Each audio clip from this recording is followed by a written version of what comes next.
I got to move my screen over here so I can make it appear that I'm actually looking towards the camera. Oh, ni hao. What's up? Not much, you know. You working, you practicing for the inevitable takeover of the United States by foreign government? I mean, I've been doing that for a while. Back in 2017, I started doing Russian on Duolingo. Oh, nice. Yeah, I was way ahead of the game. Way ahead. I was about to look something up and I don't remember what it was. Probably something about PV. Is there something new about PV? Is there a reason to be hyped about PV this year? So Andy Ferris posted a video that he did with Fred Poole from PV, but he did it at NAMM last year. And I feel like there's got to be a reason he's doing it now. I do know someone at PV in product development that I could reach out to, but I don't know that I'd be able to say anything they told me. Mm-hmm. So I haven't really done any digging. I do know that with the direction they're going, they realized that this is the direction they should have gone, and that they lost a lot of people along the way. Right. So I'm really kind of pumped to see what. Give me a reissue Bandit. Give me a reissue Bandit. That's what I want. And I don't give me the teal stripe. Y'all don't give me red line. Give me old school, like OG 1981, 1982 PV Bandit. Incidentally, Steve, while we're catching up, I have another Bandit coming.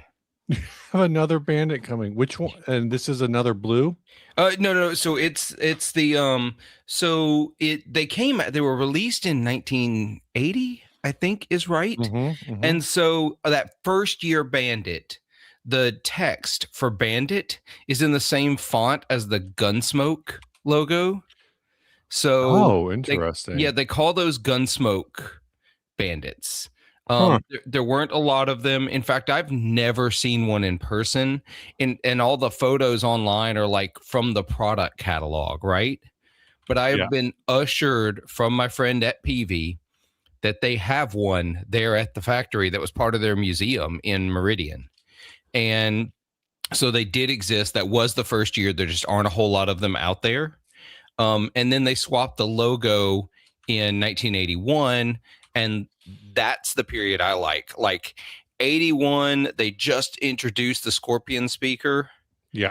And so 81 to 83. One I have already is an 82. The one I have coming is somewhere in that same time frame. So I'm going to do a wet dry or stereo Bandit rig.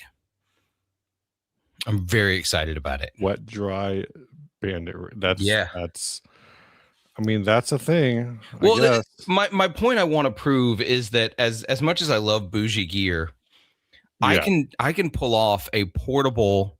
They're heavy, but they're not bad. They're 112s. A portable stereo amped rig that sounds really good for less than $400. Can you get? So you can still get two Bandits for under $400? Yeah, the one I just bought. I bought it from Guitar Center, but I had some gear rewards, and I had I had gear rewards, and I got a gift card for Christmas. So when I bought it, it was listed at $199. Yeah. And the other one I already have, I paid $165 in a local shop for it. I feel like you shouldn't sleep on the silver Bandit. I feel like I think it's after the silver Bandit that things kind of fell apart. Oh yeah. And some people get really nostalgic for like the trans tube tech ones and the other stuff. And I've heard them sound great. When I talk about the guy who came into the club I was running sound for and played for a band and was one of the best sounds I've ever heard. He was literally playing an Affinity Squire Strat into a teal stripe Bandit and sounded incredible. I'm trying to find a picture of the one you're talking about. Oh, the Gunsmoke Bandit? Yeah. Man, it's good luck. Good luck. Because the only images I've ever found online, hold on. I will share this screenshot. It comes from Facebook, from the PV Bandit Owners Group.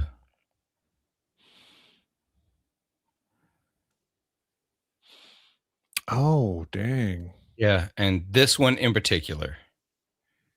That was from the catalog. Huh. That's cool. Yeah. So I've never seen one in person. I just know that they exist. Yeah. Yeah. Let's do some Hayes. What's up, Reagan and Gonzo and Brian from Searching for Tone. Eric Luttinger. I don't know. Jacob McDougall's here. Yeah. Martian Murray, Andy Bimson, and of course Fuzzimp. Yeah, Who Fuzzing with the says super chat. Look at that. TVs and fuzz pedals, especially Fuzzimp ones, and says that he paid $20 for his Bandit. You can find them for a song if you're looking. Apparently, Gonzo. So this post, where'd it go? This post actually does not show up in chat. Oh, it probably got held for review. It's moderated in chat. That makes a lot of sense. It means I just demonetized the live stream. No, it doesn't. I mean, who cares? I don't care. I get. I mean, y'all get a we little just more, lost but our $10. I get pennies off this. So I don't get anything. Well, yeah, Ryan reaps your reward. The channel doesn't get anything. Only Ryan gets it. Yeah, exactly. Lame. Should start invoicing him for that like $1.15. We have to pull it. We'll build up the shorts channel. If you all don't know, G as in German, Luttinger. Okay. Click that Michael Kraus comment there while you're at it. Yes, sir. I want one so bad. They're like $300. I know, like but $300. I want to actually find one in person. I've only seen a couple in shops before. I don't want to ship one to me. I'm real anxious about those for some reason. Oh, okay. Yeah, I mean, I feel like I see them pop up every once in a while locally. Not in a minute, but yeah. Let's see if there's any on Facebook PV Marketplace. Facebook Marketplace. I mean, in Mississippi, it might as well be PV Marketplace. It's true. Fuzzimp says I paid $70 for my special 112 with the cover, but it smelled like grandma's basement, so I put it in the garage for a long time. Sold it for $180.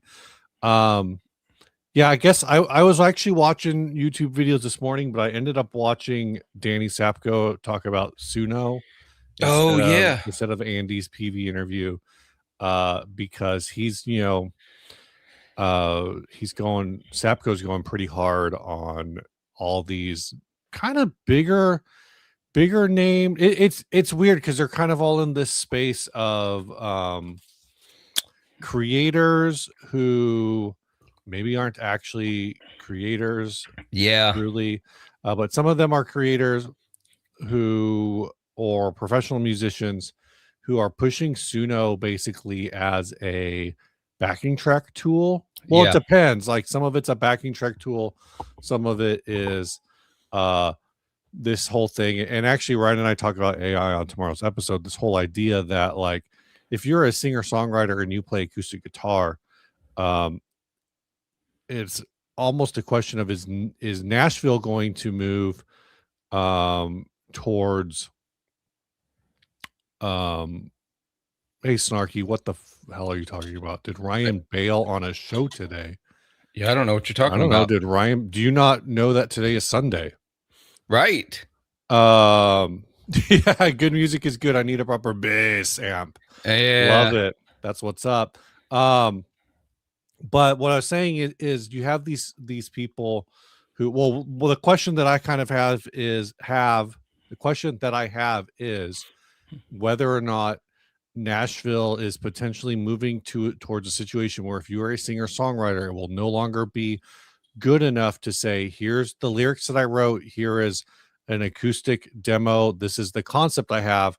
Do you actually need to take that concept of like, oh, I wrote this song and I think it could be like a rock ballad that kind of would be a good fit for this artist? Do you need to actually go into Suno now and say, here's my vocal and acoustic guitar track, turn this into a song that sounds like Nickelback? Yes, the answer is yes. It's already happening in Nashville. You It's know, not. Is it going to happen? It's already happening. There was the most recent episode of Dipped in Tone with Zach and Rhett. Rhett talked about, he did not name the person, but he talked about a Nashville songwriter that he knows that he's been talking to, who they use Suno to do that exact thing. Yeah. To try songs in different genres. And I'll give a little peek behind the curtain just because. So I put out a little short of this instrumental take on God Rest Ye Merry Gentlemen that I've been working on. I recorded parts for that. I put them into Suno. I exported the stems from Suno. I took the guitars out and re-recorded the guitars because it overly polished all the guitar parts. But I used it as a backing track where I fed it the initial source because I was curious. I wanted to see, if I'm going to talk about something, I want to be versed in it and know what the hell I'm talking about. So the biggest one that I've been getting pushed is a bass player named Mohini Day. Yeah. I don't know if you're familiar with her. Apparently she's in Will Smith's band now. Oh, okay. But she's been on Fallon. She's got a viral video because she plays bass really. She's doing the whole how many notes can you shove into a measure style of bass, which makes for good, standalone content. She plays like the bass camps. I know she's done a couple of those bass camps that Freak Bass and guys like that do. What's her name? Mohini Day, Mohinidey.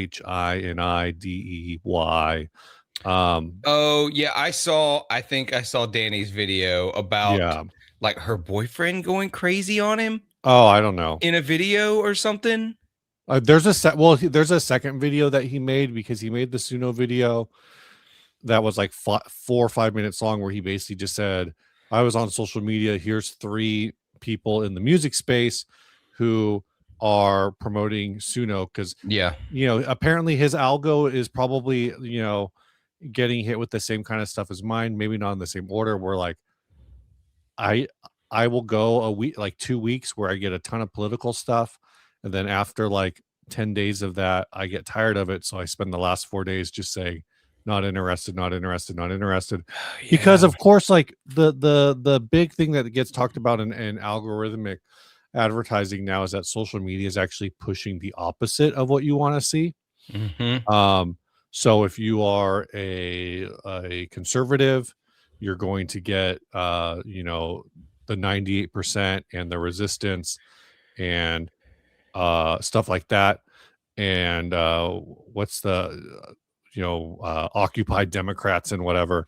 And if you're a liberal, you're going to get the Hodge twins and Megyn Kelly's person, which I didn't know Megyn Kelly was Catholic, which is interesting. I didn't know until right now. So apparently Megyn Kelly prays to Charlie Kirk now, which is kind of like the anyway. Yeah, that's a whole other thing. We're not going to go down that rabbit hole. It's hitting 2 things I don't understand at the same time. Yeah. But so I get like those kinds of things for a bit, and then I try to get rid of it all, and then my algorithm switches to pushing Suno to me, or it pushed after we did the last episode. Ryan and I did the last episode. I've talked about this on the podcast a couple times. We did an episode where we just mentioned Joe Bonamassa in passing, and suddenly you see tons of Joe Bonamassa content, and now tons of it, but none of it's Joe Bonamassa content. It's all actually, and one of them is Lexi Rose, who is also promoting Suno. I get a lot of her content. She's also promoting the Epiphone Joe Bonamassa Black Beauty. I've gotten those ads. That's the ones, and then the Suno stuff. Yeah, and then with that is her, and I don't know who she is, but she has like 300,000 followers as like a songwriter / blues artist, I guess. I don't Oh, know. Lexi? Yeah. No. She's in the metal space. Is she? Is Yeah, the stuff she's way more in the metal space. okay? While Well, she has the because she's Bonamassa video, but if you go back, because she goes through like phases in my feed, oh, and I okay. don't follow her, but like I see them because they're pushed. But she does like the sweet picking and tapping and Yeah, stuff like I that. just pulled up a video and so she's only doing she's pretending to be blues, just like Joe Button. No, I'm just kidding. Good music is good. You can delete your history all you want, but the engine already has it. So Yeah, deleting your history does not fix your algo. Deleting your cookies might, if you were to delete them and then run like on private mode for a week. Yeah, just deleting your history won't do it, unfortunately. no. Yeah, Gonzo says Mohini Day and her boyfriend are getting eaten up in the YouTube comments on their channels, but all you see is love for her on is. I mean, that's kind of how social media, the state of things is if you are people who consume a lot of YouTube are not as active on Instagram and vice versa. Personally, I don't want to say I can't stand Instagram, but there are aspects of Instagram that drive me insane. If Instagram ever integrates, like gives the ability to run live streams picture in picture, Yeah. I will spend so much more time on Instagram. Same. But as it Same. is, every time somebody goes live, and I've done this with yours, I've done this with other people. It's doesn't matter who it is.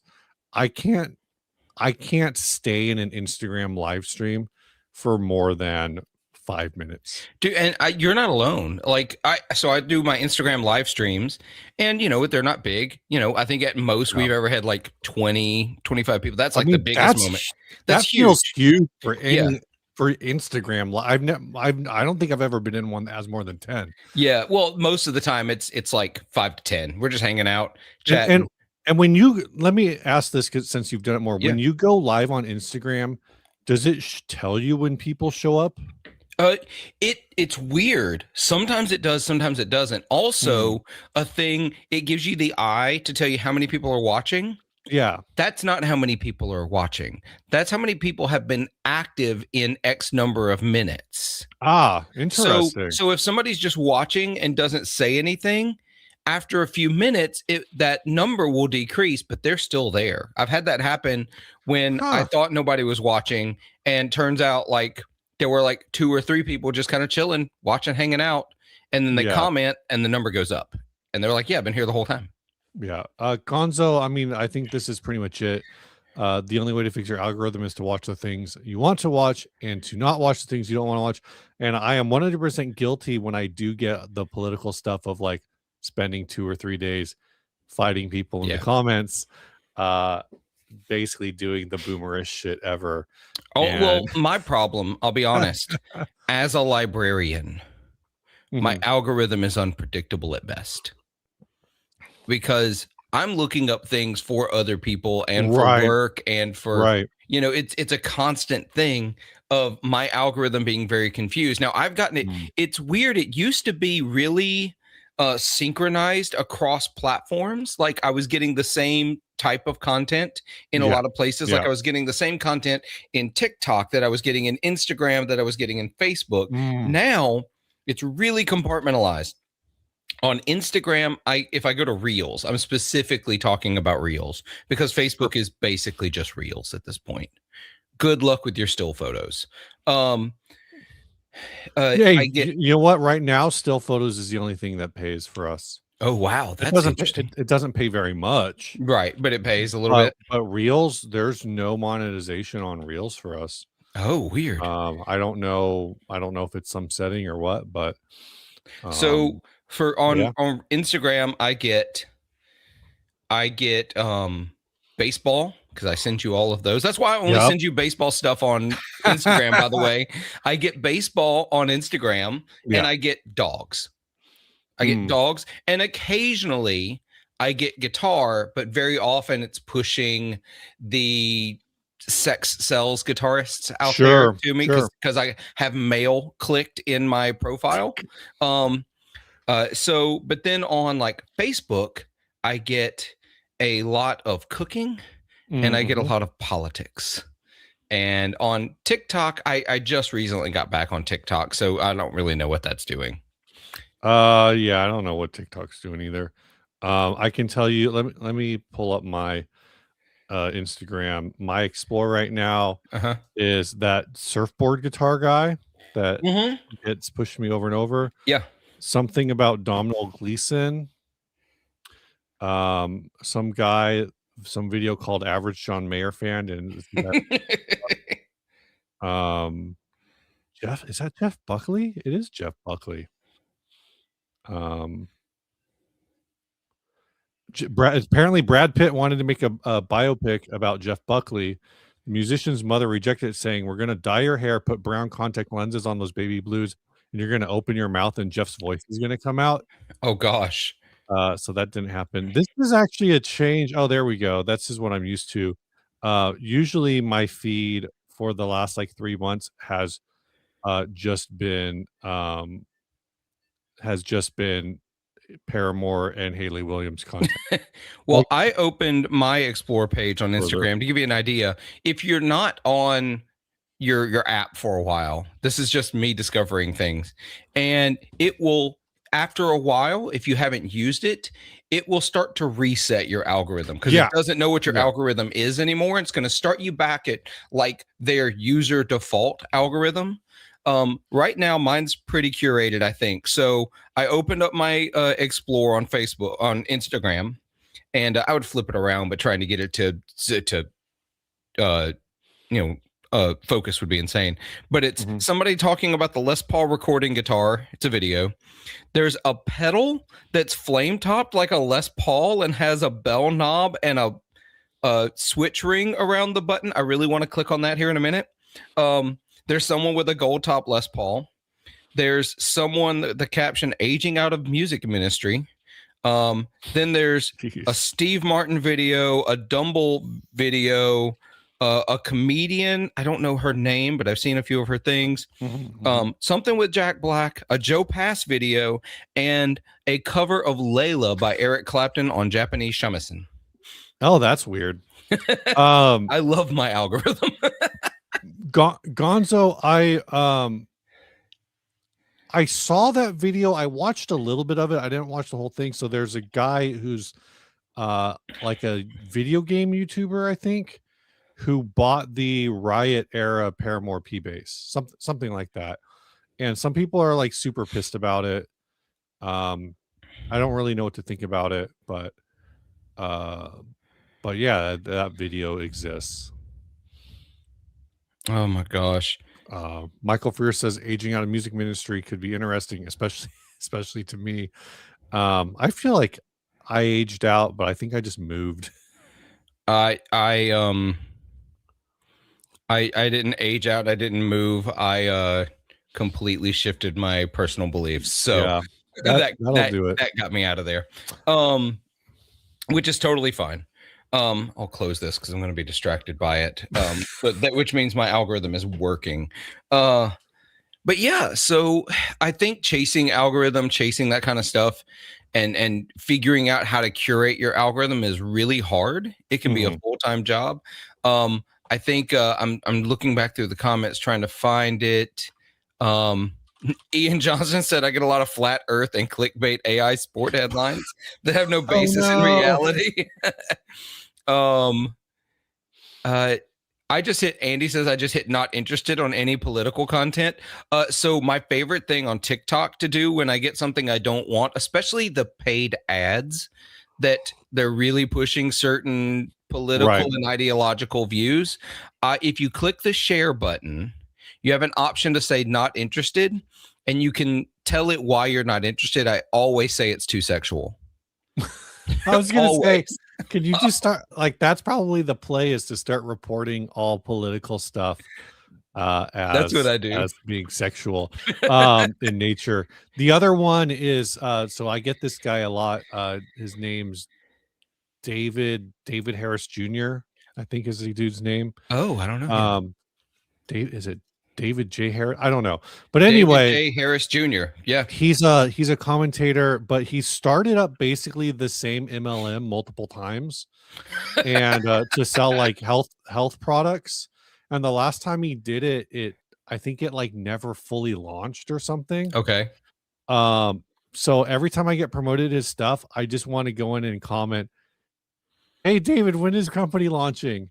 Because basically what it feels like happened legitimately is like halfway through the like, so this thing started to build up.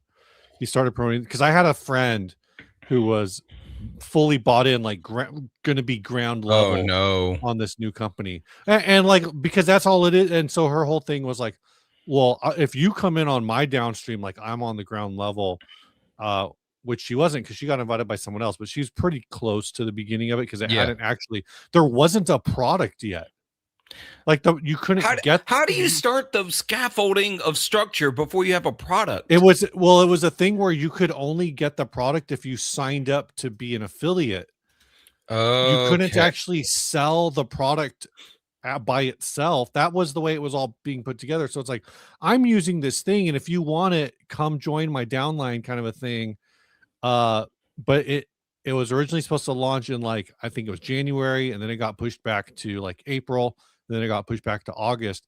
And either by the time August rolled around, she burned out and dropped out, or it just, the August drop still never happened. Not really sure.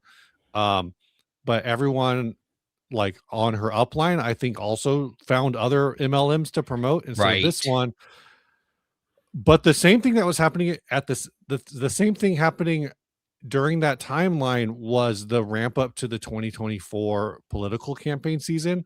So what I suspect actually happened is, probably leading up to this MLM thing, David J. Harris, and this is all speculation because I'm sure he loves to sue people. It seems like who would sue people. That he probably was like trying to find a way to make money. He's like, I'll relaunch this product in a new MLM.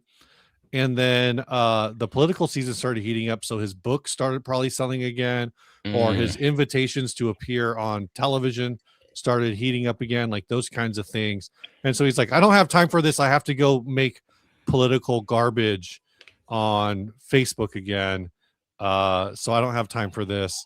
So I'll just put it to the side. Like, it just feels like there was a pivot in there. Yeah. To like, I need to go make, you know, hot takes for social media again. I don't have time to run a business. I hate that that's what so much has become. Just which, to be honest, that's sort of Threads for me. To be honest, bye, like, Michael. Have a good day. Bye, Michael.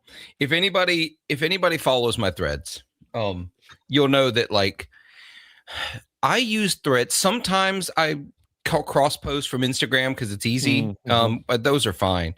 But I use my Threads literally for the random thoughts that come across my brain at like 2 a.m, and I post it out there. And some people think I'm posting like rage bait. Don't get me wrong. When Threads started, I definitely intentionally posted rage bait. I knew what I was doing.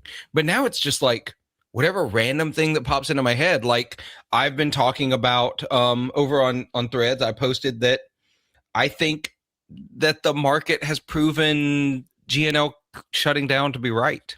Oh yeah, I saw. I don't remember if it was you, but I definitely saw that. Yeah, I posted that somewhere. The fact that used GNL prices have not gone up since the company closed proves that the market was right and GNL should have shut down or pivoted. I mean, shut down or pivoted, but definitely not continue what they were doing. Yeah, because it was not working.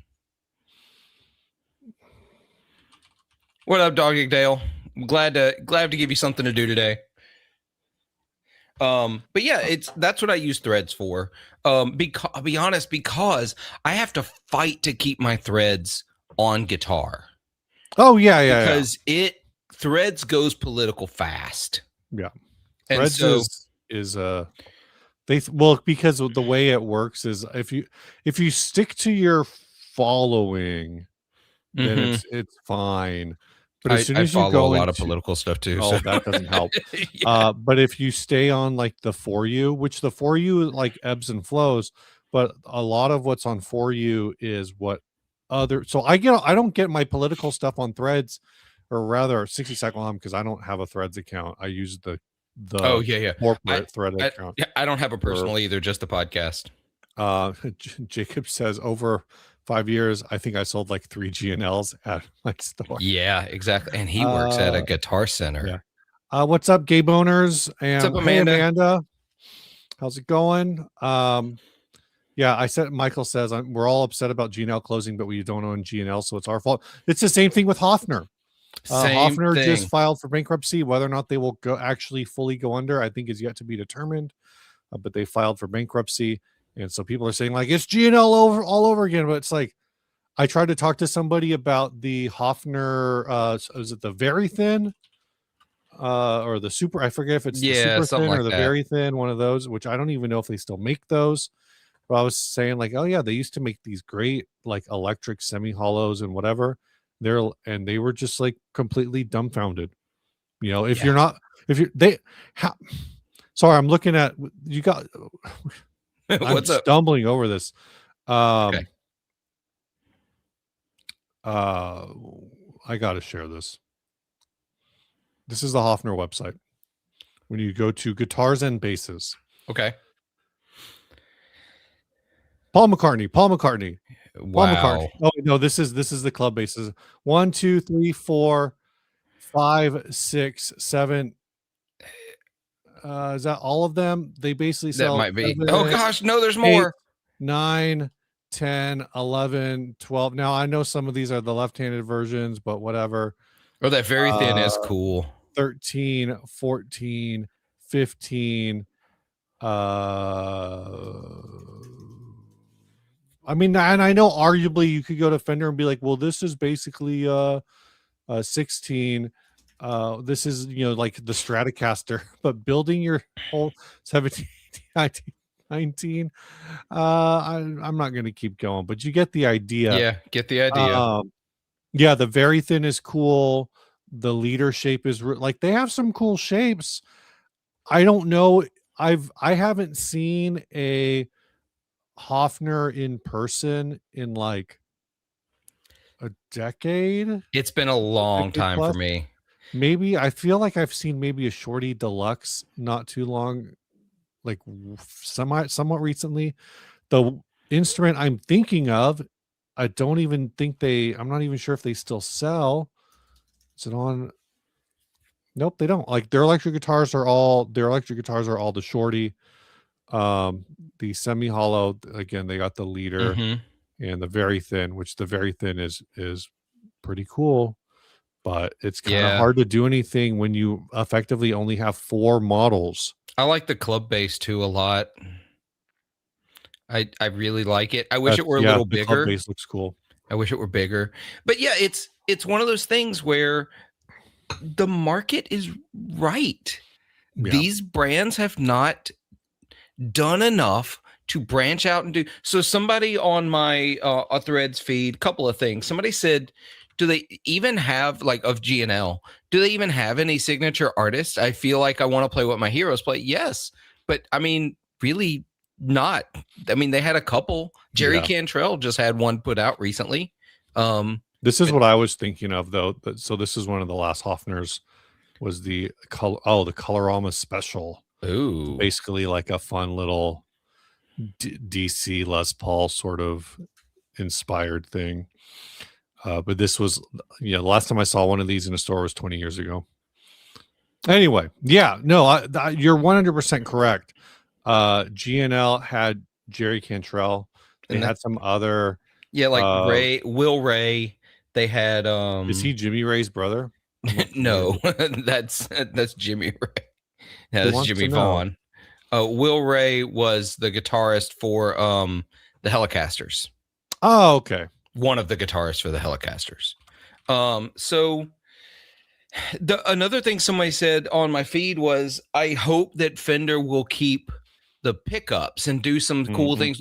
They aren't. Like I have no inside knowledge. I don't know, but I think the fact that we saw them throwing out all of the inventory, I think the fact that everything got tossed, parts and all, means whoever bought them, we still don't know that Fender bought G&L. We know they bought the licensing to Leo's name and likeness. Right. That's all Right. we know. They may not have bought G&L at all, as far as I'm aware. Mm-hmm. So I would say no. I would say that G&L is dead. It's gone. I mean, I think I pretty much agree with that. It's hard to know what they actually bought. Like you said, someone's probably dug through some files somewhere. What I saw from people reporting things that were thrown out, it was all like hardware. It was all like it was all bridges. So it does seem weird that you would do that, though. But if you were planning on doing anything, yeah. But I don't know if anyone was digging out pickups and stuff. I'm looking at their family, the G&L family, and at least as far as guitar players that I recognize by name, who are listed as their family, and bass players, but Jerry Cantrell, as you mentioned, Elliot Easton from the Cars. That's right. Elliot Easton's from the Cars. Am I crazy? No. I wish I could tell you. I should know these things. He's the guitar player from the Cars. Okay. Peter Frampton is listed as he had a model at one point, but nobody knows Peter for G&L. After that, going down, I mean, it's kind of, I am not hitting anyone. John Sykes.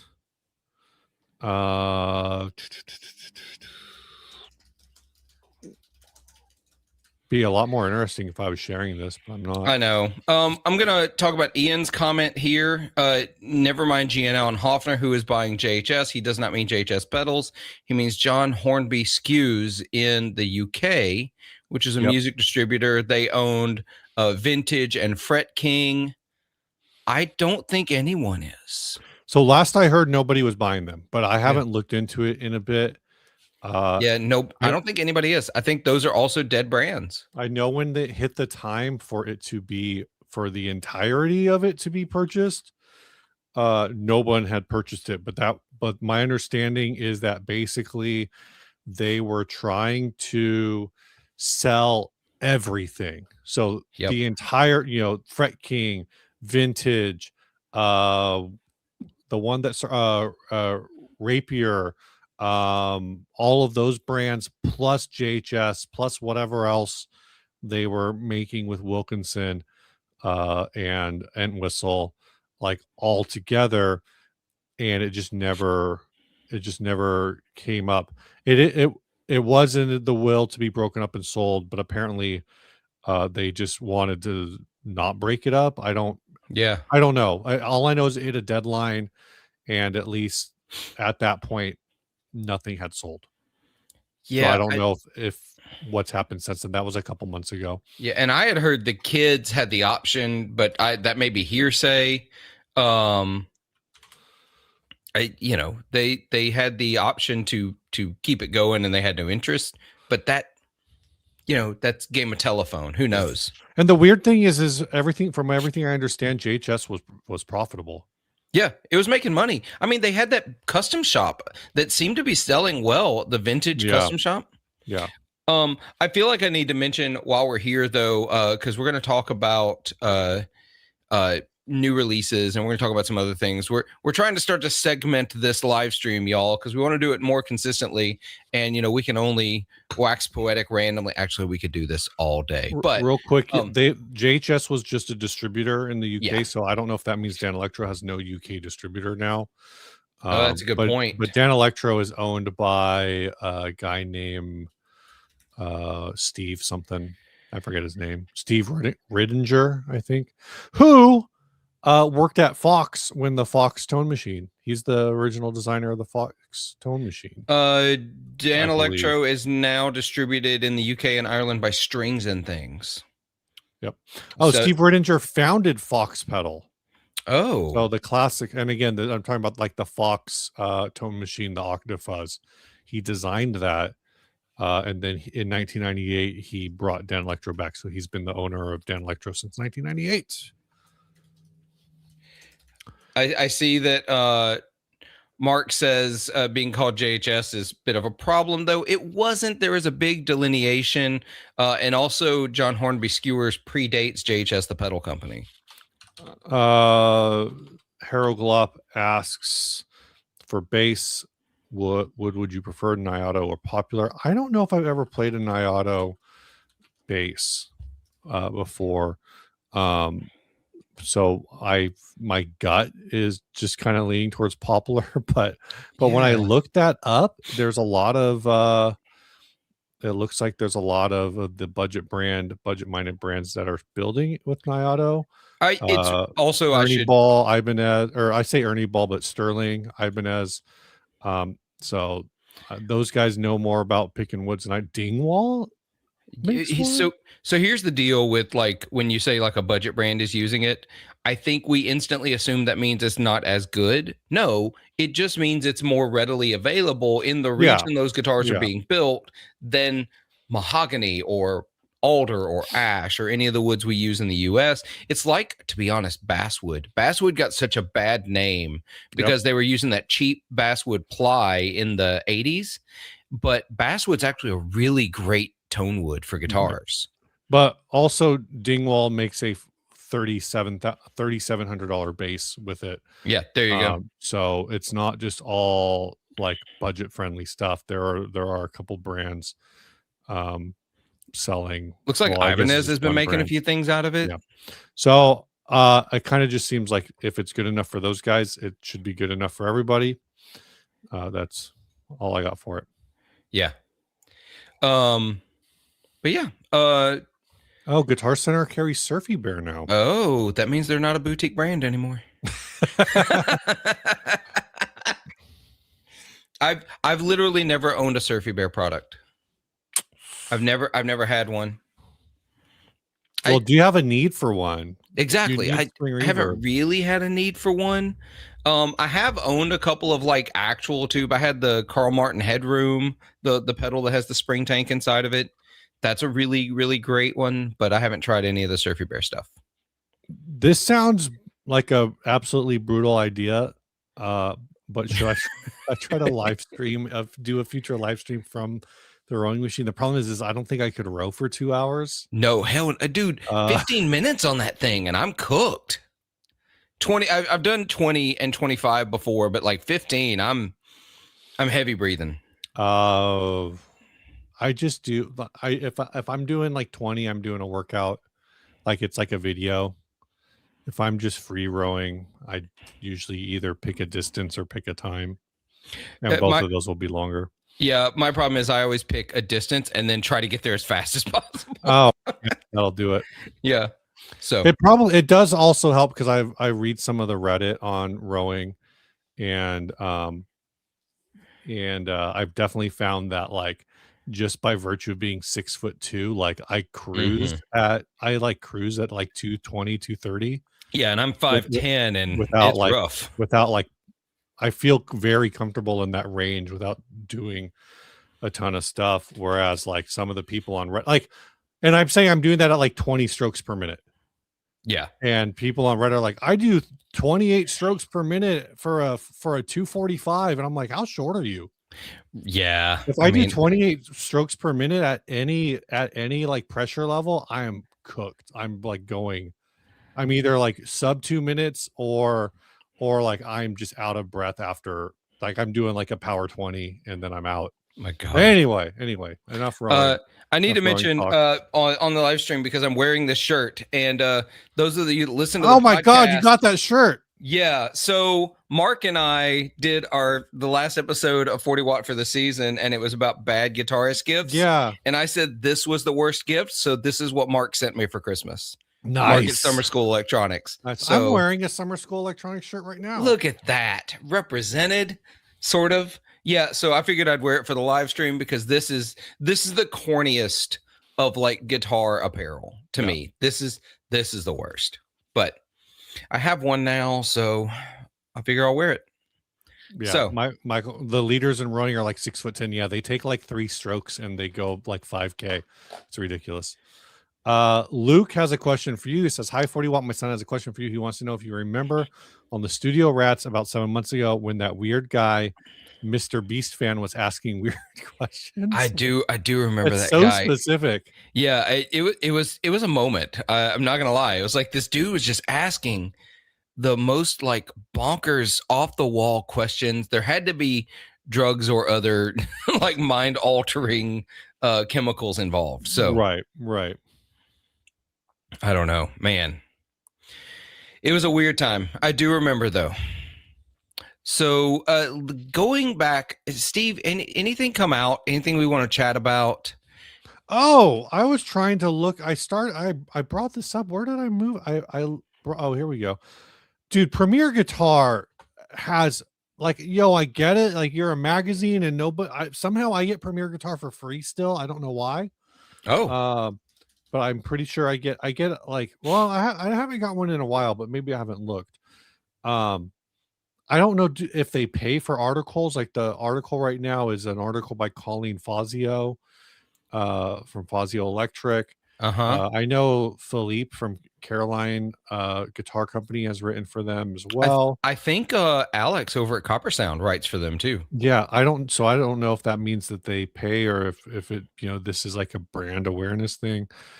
But I'm looking through, let's see, Schnobeltone. Let's just share this. Their website is like so. I hate their website so much. I accidentally found out that I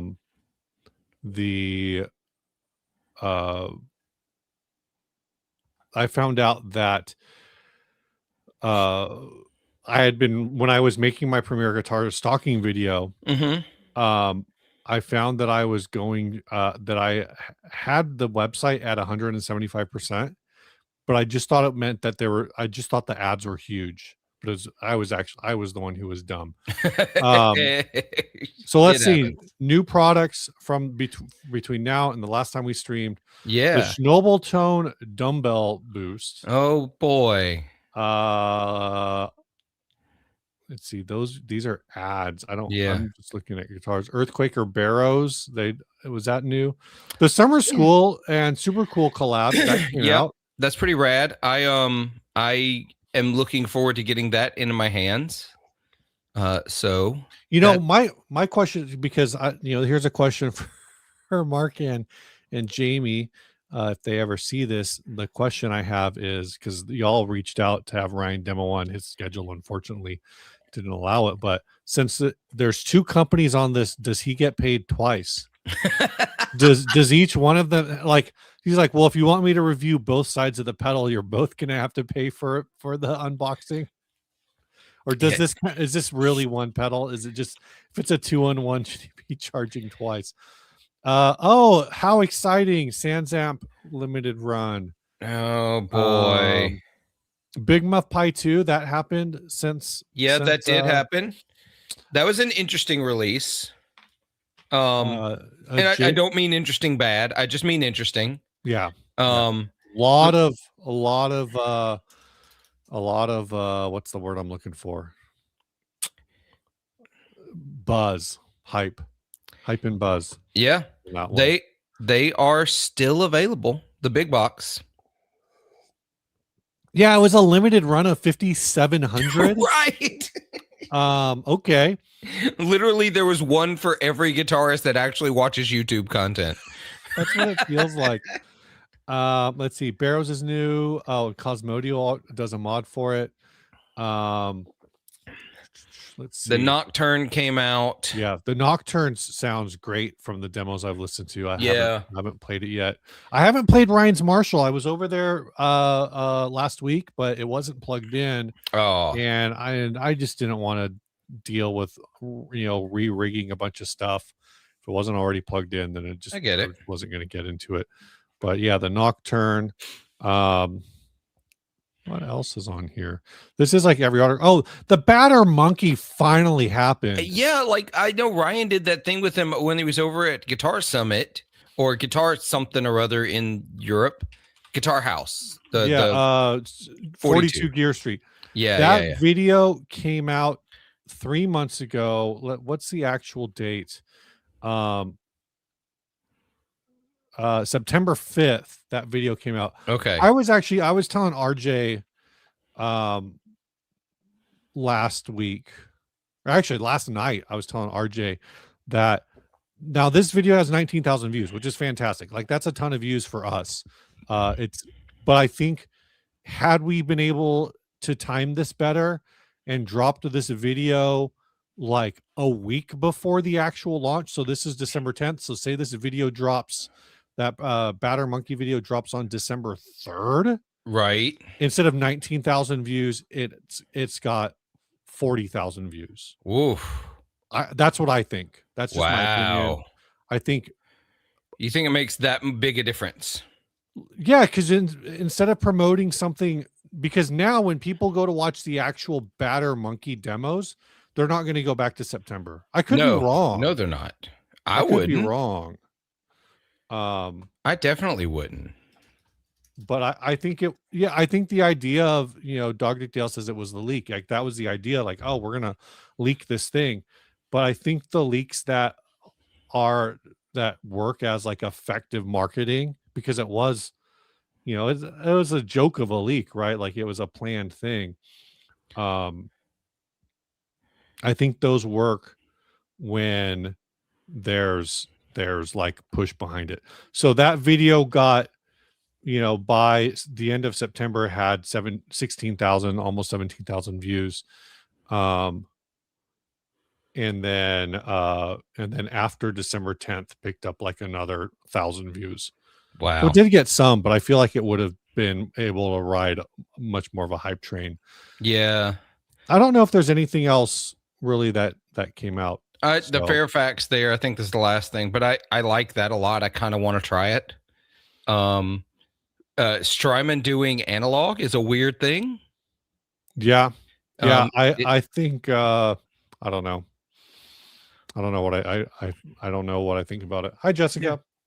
So let's scroll back and answer some questions here. So let's see. I'm gonna go back. They talked about the Flasher. I remember that stream. Okay. Luke says, going to a country concert next week. Post Malone is going to be there. What's your favorite singer? My favorite singer. Man, I don't actually know. I have a lot of favorite, like I love songwriters and I love singers. It varies. Who was it recently that really shook me when I heard them? There was someone recently, and I can't remember who it was now though. To be honest, I'm gonna say something controversial. All the best singers do Broadway. They don't do popular music. So I love Broadway singers, and I love hearing them do popular music. But like I like rootsy, gritty vocals. So you never know.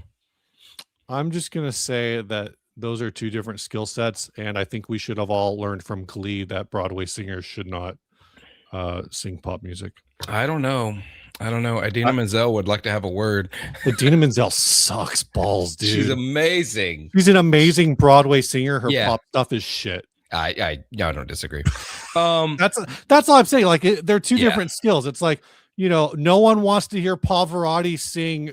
I mean, now that I say it out loud, I do kind of want to hear Pavarotti sing Enter Sandman, but not. I want to hear like Pavarotti do Fall Out Boy. Come on, also, let's go. Is a Pavarotti? Which one of them died? Is Pavarotti? I think Pavarotti's gone. Are they all dead? They're probably all dead. Graham Campbell, latest rig rundown. Mark Ford and Doug. He died in 2007. Yeah, I'm pretty sure he's dead. There is a great rig rundown with Mark Ford and Doug Pettibone, Lucinda Williams band. Mark Ford's one of my favorite guitarists. Yeah. Let's see. Scrolling through.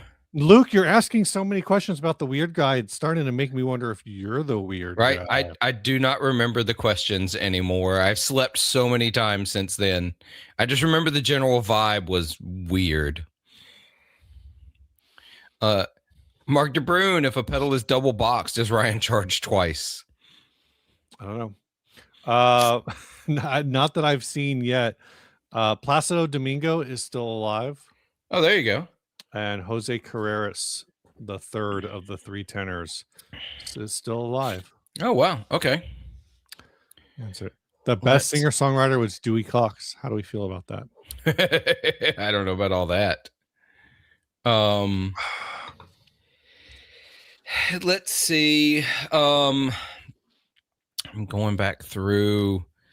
I don't know if there's any like other new product launches that you can think of. No.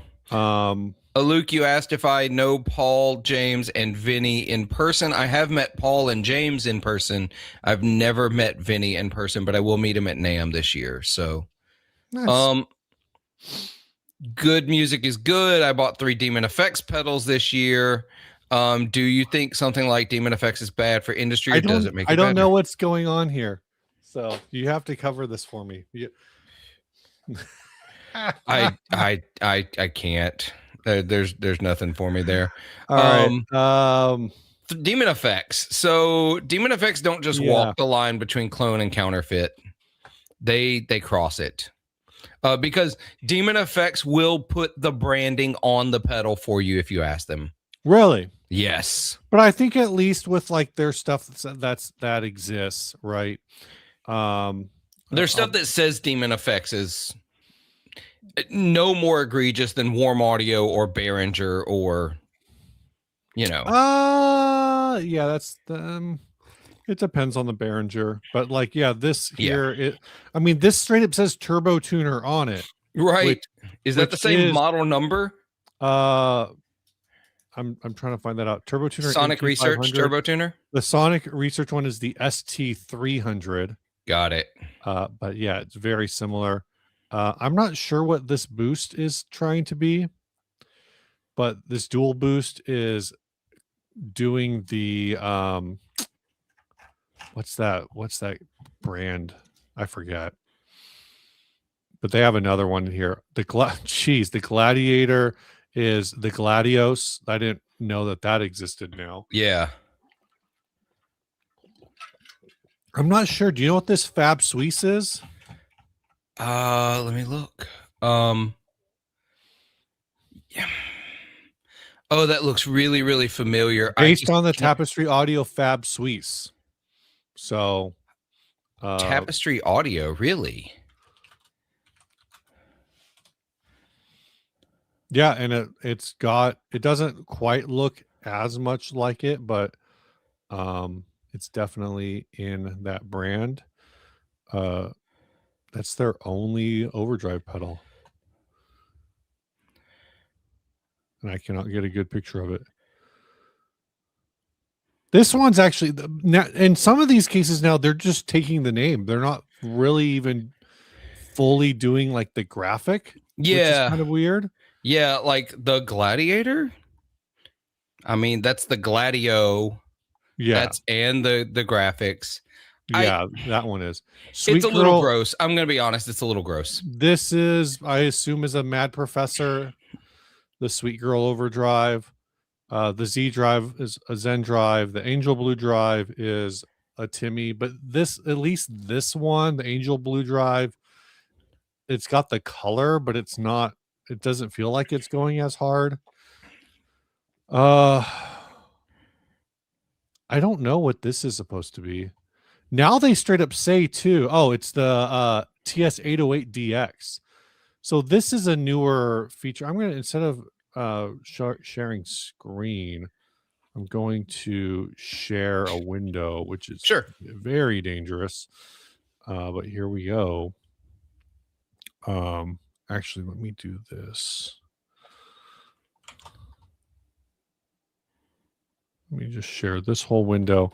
So now when you click on these, and I don't know if it was this way before, but it straight up tells you what it's based on. Like they're not, which I don't remember. They even have like this versus this. And I don't know if anywhere in there, designed by USA. Yeah. Designed by USA, reverse engineered-ish. in China. I mean, that's obvious. We know what that is. I mean, it says TS 808 and TS 9. Designed by Japan. So they're is the red, is this the key? No, this is also TS 808, No. TS 9.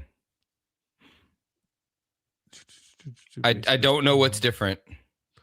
Well, I know Keeley has like a red drive or something that's his own version of the Tube Screamer, which is why I think this might be called Designed by USA. Right. Can you highlight Gonzo's comment here? We'll talk about this. I think this is a good point. What's the difference between clone and counterfeit?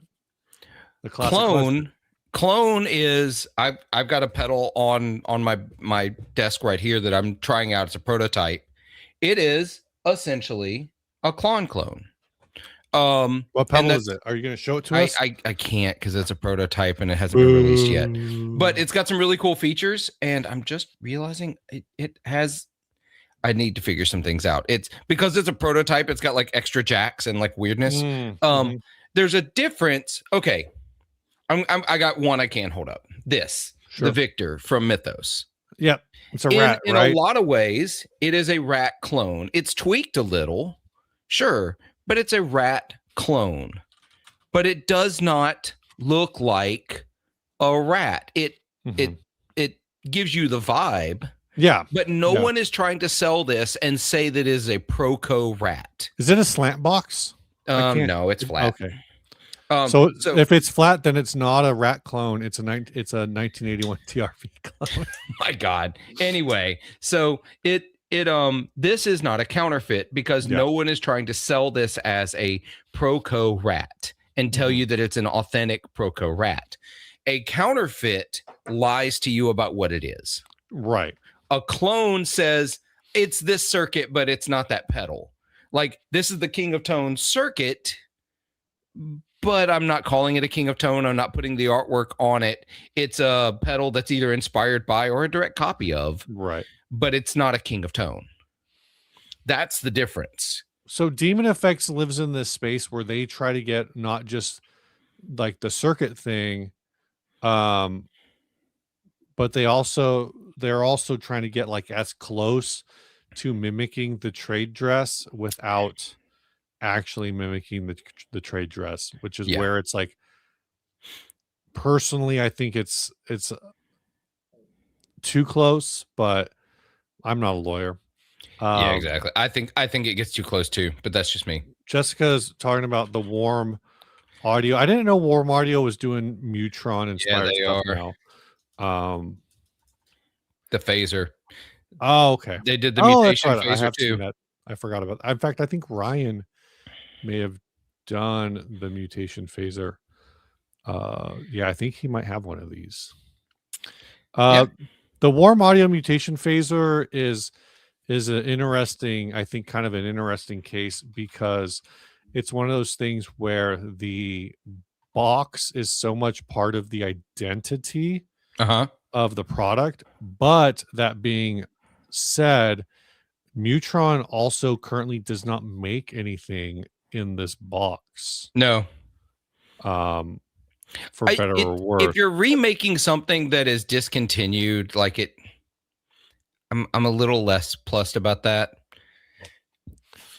I'm not saying it's good or bad. I'm just saying like that's potentially an argument that they would make. It's very clearly a Mutron Phasor 2, clone. It's got, I guess it has one because the old one had a power switch. Pedals don't have power switches anymore because we have power supplies that can be disconnected. But Warm is another one where it's like it feels like Warm has one more level of QC than Behringer does, as far as I'm concerned. Like, they're the same company. Yeah, I get it. Is that a hot take? I don't know. That's just my feeling. And their argument against that,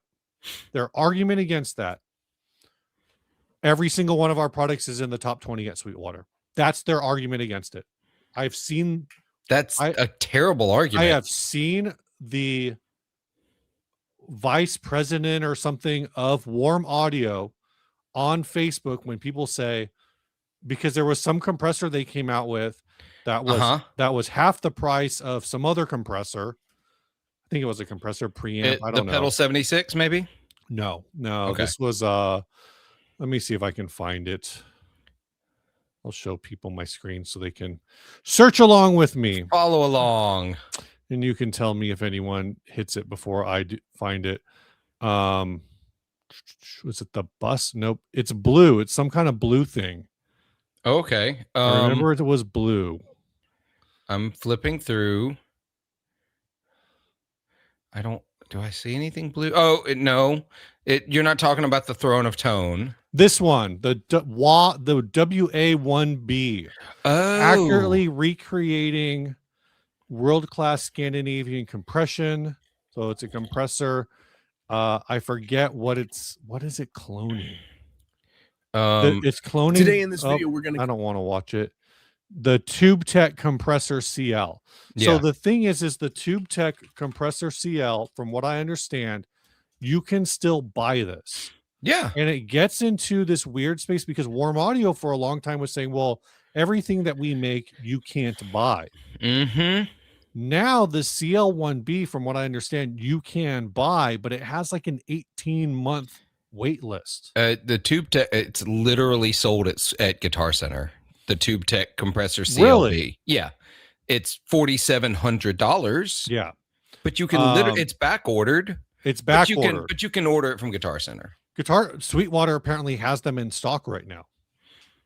Yeah, limited quantity. My understanding is when they sell out. Oh, this is the CL2A. So I don't know if this is the same one. The CL1B is back ordered on Guitar Center. I don't know about Sweetwater.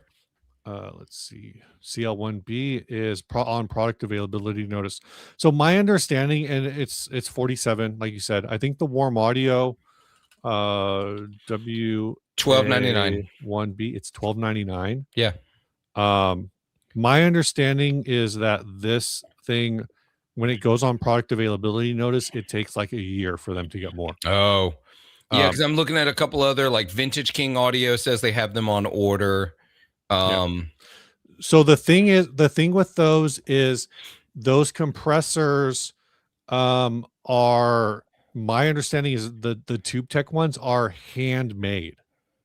By Danish people, you know. That makes sense. I mean, that kind of stuff, that high-end pro audio studio gear is very often handmade and not on a PCB. So or like printed on a PCB. Yeah, MJD, I think this is a problem when the retailers or the sellers are suggesting that the Demon, like that, you know, Keeley and others, Ibanez, Paul Cochran, who is at least is a bit more protective of his IP, have a deal set up to have their products cloned and reboxed in China. Like that's completely, that's a conspiracy that would devastate the industry if that were actually true. But yeah, Matt Campbell says Warm Audio and Demon Effects both to me chase the trade dress more than the actual circuit at times. I think they recognize that people really hear with their eyes, and especially guitar players. I think there's a big part of it. I think people, you know, they tend to do that. I think there's going to be, you know, Searching for Tone does make this argument, and it's true. No one who's going to get, you know, the 68 pedals, king of clones, was those people probably aren't on the Analog Man wait list. Yeah. You know, though for what it's worth, the King of Tone is not an expensive pedal in 2025. It's $270. A little more than that, I think. Is it more now? Yeah, because he talks about tariffs and I figure when my name finally gets called someday, which I don't know where. Do we know where this? I'll look. I'll find it for you. We were talking about segments to just do every live stream. Yeah. And I feel like one of the segments King of Tone waitlist. King of Tone waitlist update. All right, King of Tone is now shipping to people who got on the wait list on or before March 29th, 2019. When did I get on? I got on in August 2021. So I got you got 2 more years to go. At least. Yeah. Assuming that he stays on track. And I think we've talked about this for that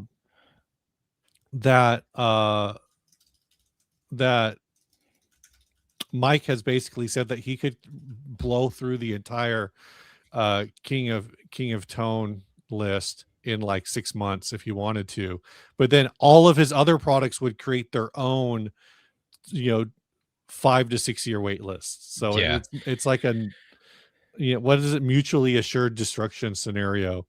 I think warm audio, basically the warm audio argument is if is that there's a demand for the product, so why shouldn't we fill it? I mean, these people are like the ultimate capitalists. They don't give a fuck as long as they're making money. That's the reality of it. Like there's a note on the King of Tone page now that I've been telling people about, which by the way, this I adore the fact that he just does not update his site. I actually do. I love how he's like, no, this is the page. Yeah, you would deal tripod site, dude. Right. But it takes me a second to always find these things. There's a triple asterisk comment in all caps. The list is very long. And then drops the all caps, says, there is a chance we can never make enough pedals for yours if you get on the list now. Sorry about that, but some parts were discontinued years ago, and we can't find many more NOS parts. Well, hopefully I'm close enough to get one. Well, he's saying the people that get on the list now, that right, you may never get your pedal. I'm trying to find... I'm not gonna. You read it. I don't know. Let's see. Michael Kraus wants to know if you should add your name to the list. Yes. Yes. Yeah. Where do you want to go back to? I want to go back to. I'm trying to find it. Searching for Tone. To be transparent, I am on the Analog Man list. I've gone through it 4 times. I've been on the list until I got my 4th one, which is your cap. I was on the list for 12 years, basically. When I got on it the first time, it only took like a year and a half, 2 years. I think the Brothers AM is still available. It is. It was as of this morning because I'm tempted to get another one. So here it is. Mark DeBruyne. I know at least one Dutch seller who is deliberately suggesting the Demon Effects pedals were by the original company. Yeah. Are you saying that you think the company they're cloning is making the clones that Demon Effects is selling? Because if so, in the case of Analog Man, I can 100% tell you they're not. Yeah, apparently. So the follow-up was that the Dutch seller was saying, like, the EHX Big Muff, now there's a mini version, and that basically the implication that they're like endorsed.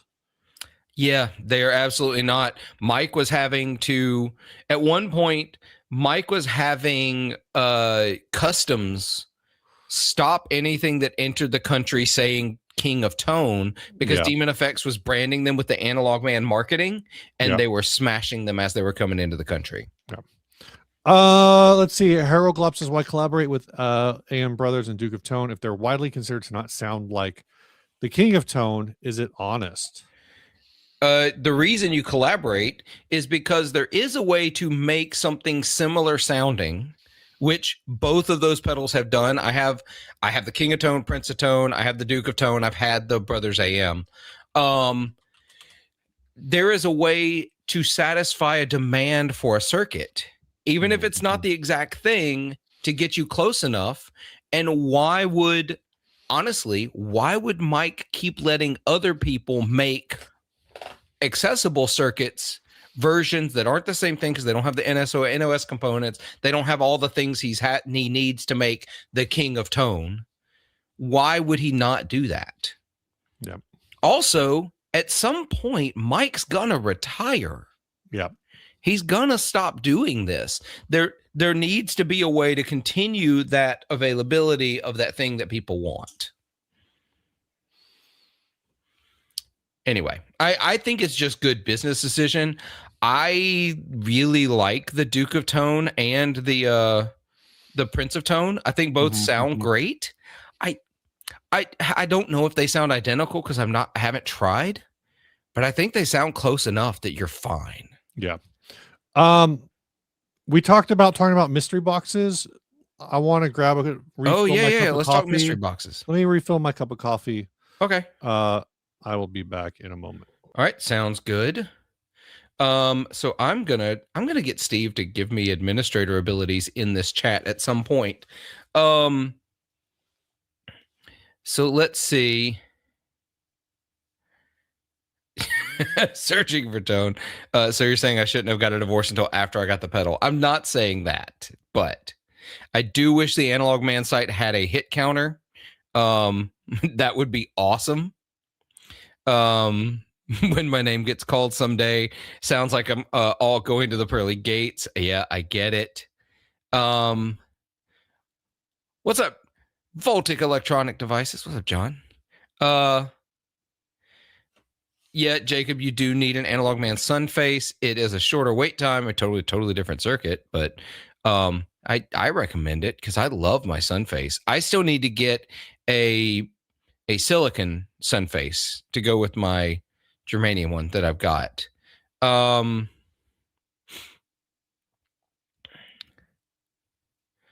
Yeah, I don't want to shame anybody for buying the things they can afford to get them sounds. I'm scrolling back and seeing some comments from Good Music is Good, and I don't want to shame anyone for playing what they can afford. Get what you can afford. Play guitar. Some people will want to shame people. Some people want to talk about it the way play the gear. It exists. It's not illegal to sell it. I think it's a little, I want to blame the business more than I want to blame the people who are buying the stuff. Play what gets you playing guitar. Joey, I A-B'd the brothers to the KOT. The difference is so minimal that nobody will ever notice in a band setting. I gigged both of them. I did a video comparison. I gigged both of them. I noticed the difference in the band setting. Now, it was neither one was better or worse, but it was better for me. I liked the low mids that the King of Tone had that the Brothers AM takes out for whatever reason. I don't think it was an intentional thing. I think it just in the making of the circuit, it's the way it worked. Ultimately, that wasn't the decider though in the band setting, because I could have used either one and been very happy with the sound. Ultimately, the reason the foot switches are too close to each other on the Chase Bliss. That was the big decider for me. Because I'm singing and playing guitar and turning pedals on and off. So I can't stop to look down to make sure I'm not hitting both switches. I find that the Chase Bliss switches aren't too close to each other. It's that they're too close to whatever pedal is adjacent. No, they are way too close to each other. Look, you just aim for the edge. Don't stomp in the center. Yeah, but that's that's not the same. That was going to be if we talked about new gear. That was also going to be mine. Yeah, this is mine as well. This showed up right before Christmas. Yeah, I think mine showed up like a week after yours, or a week before yours. Oh yeah. It's great. It's. I'm about to say pedal. It can't be a week after yours because that would be like right now. That would be 2 days from now. Right. Anyway, yeah, Joey just says get MIDI. I don't want to have to program anything. Why it's all in the manual. It explains. Why get MIDI for like my blues gig that I use a fuzz and overdrive and a tremolo pedal for? Like I don't want that complication. I just want a pedal that works. And I have the King of Tone, a couple of them, and they just work. It is my favorite drive pedal of all time. The King of Tone. Harold Glop says you're not going to use it lost and found. Sell it to me for used price. Do you mean these used prices of $700 or $550? $500, No. $550. These used prices. These used prices. These used prices. These used prices. RJ actually asked me after I spent about an hour or so with mine, if I thought, is it a keep or a flip? And I think right now, so basically, without getting too into it, right? You very simply have a 2-in-1 pedal at the simplest idea, right? With if you just set it in for, you're not going to change anything else during your set or your jam or whatever. Also, I don't play live anymore, so it doesn't really matter. But conceptually, this is a 2-in-1 pedal, and which really it's a 12-in-1 pedal, right? But we'll call it a 2-in-1 in terms of like a functional use. If you're not using MIDI, like Joey says, like if you use MIDI now, it's a 12-in-1 pedal. But basically this can replace a reverb and a modulation very easily, or a reverb, and if you're not using a tap delay, it could replace a reverb and a delay. So this is two pedals in one box. Well, there's tap tempo too. Space. There's tap tempo. Is there tap tempo? If you hold both foot switches down for 2 seconds, you get a tap tempo. I'm only halfway through the manual. So. Yeah, I read the manual. So. I basically skipped to the part where it explains how the knobs work. I was playing this pedal. Okay, this is dumb. I was playing this pedal for like half an hour before I realized that it's 2 channels with a mix in between. So I kept like turn on the right channel and then turn the left knob. I'm like, why isn't the sound changing? My God. Because it's on the floor, and for what it's worth, the colors are a little hard to read. Yeah, they are with it, but that's why I had to move my I have a like angled desktop pedal thing. I had to move it up on. I hadn't used it in a while. I had to put it on the desk because I needed to be able to read the things on the pedal. So this felt like a mystery box because I bought it so long ago that it was a mystery when it would show up. The different kind of mystery box. Same for what it's worth. But what do we think about mystery boxes in general? What's an LT pick? Okay, sorry, real quick. Earl asked this question. Let's say you enjoy your LT pickups, but you also enjoy a pedal that opens up that LT. I don't know what LT is. What's LT? Do you know what LT is? No. Earl, what's LT? Maybe it's the PRS 5815 LTs. Oh, maybe. And I want to go back. I'm going to star this other question so we can come back. Actually, low turn. Okay, so like a low output pickup. Oh, okay, got it. You would also enjoy. So, I'm not used these. So, yeah,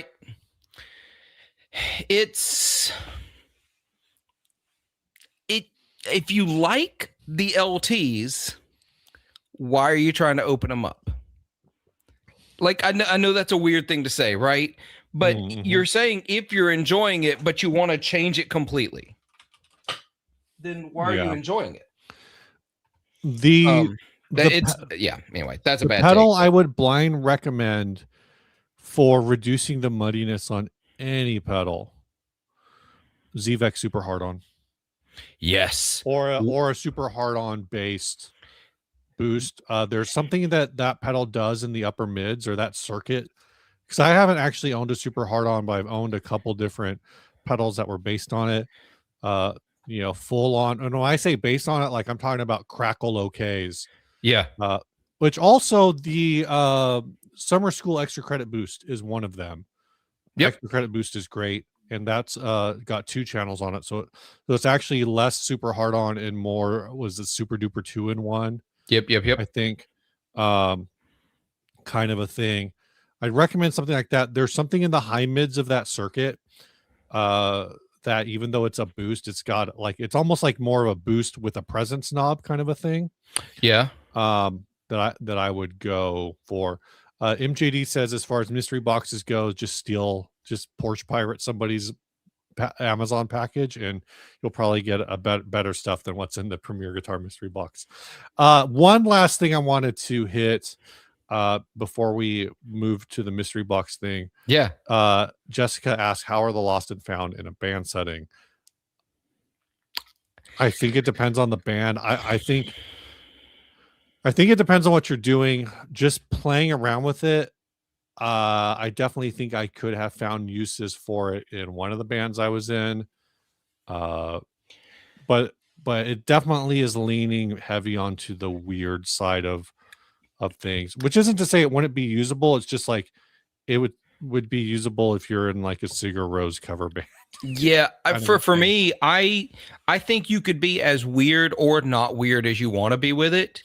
Like one of the more like vanilla sounds, which is going to be, it's none of these are vanilla sounds, just putting it that way, but it's got a tape delay.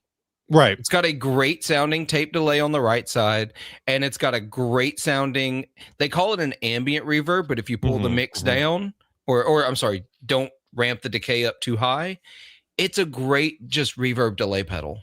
Yeah. And so for that alone, I'm really happy I bought it. Yeah. Like which I mean, actually usable. Which I mean, also to Heroglop's point, like if you're only using it as a reverb and a delay, there's probably cheaper options to do kind of the same thing. Probably. Okay. Mystery boxes. Premier Guitar mystery box this year seemed like it took hours to sell out. It's the longest I've seen it take. It's the first time I've seen advertisements for it. Is the Premier Guitar mystery box mystery stocking, is it dead? I think so. I think other people have, I mean, I'm gonna buy one next year. Oh yeah, because you got to do your video, but I think it's dead. I think I like the idea, but I think other people are doing the mystery box better now. So that's, I think the other question then is, so I've got the Renan cuff. I posted a picture of it on Instagram. I got the White Elk, which is basically an elk big muff style pedal, which is, again, I've said it before, or I said on the show, I think that is basically the, like in a similar vein as the Earthquaker, his Amidas. So it's gonna do a big muff adjacent. It sounds huge, like it's a massive pedal, but yeah, I think this year, I don't know when, I don't know which one. Okay, so real quick, just to Gonzo says, does everyone get the same thing in the mystery boxes, or do you have a chance of getting a win? I've known a handful of people, Philip, who have actually gotten wins. Michael Freer, who was in the chat earlier, got a win back in like 2017 or 2018. He actually won one of the guitars. Oh wow, yeah, that's right. From a company that I think went out of business like a year later, but you know, oh no, they're still. A friend of mine this year got the Stumac 2 Kings pedal, King of Tone. So that was, I would call that a win. Maybe this guitar company does still exist. I thought it was Dream Guitars, but I'm looking through their site and I'm not seeing his. But yeah, so people do win, just not me. Yeah. I got that amp that one year. Yeah. Technically,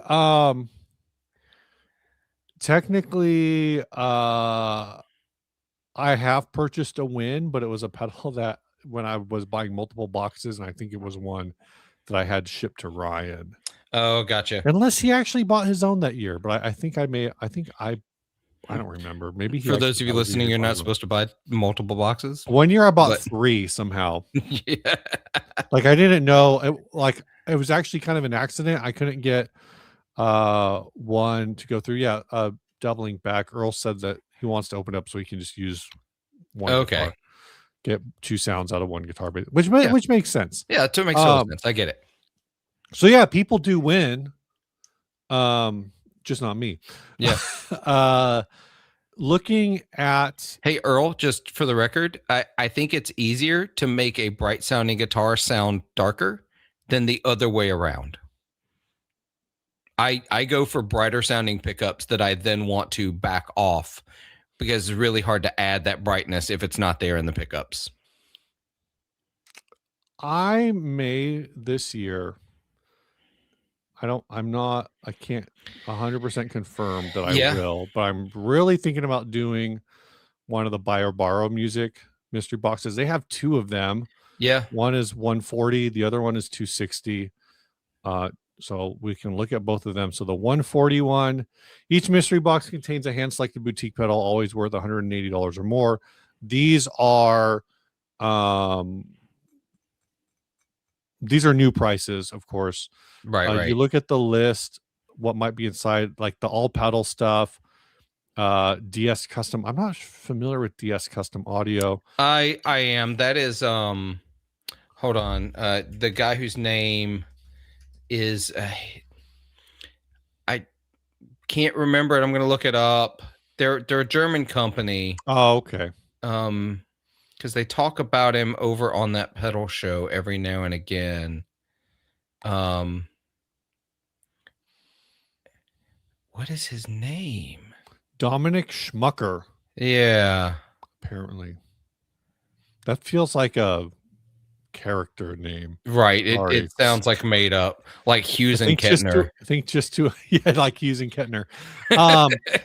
Summer School, a big chunk of the Summer School lineup is in there. The Victory Amps preamp pedals are in there. A bunch of Earthquaker devices pedals are in there.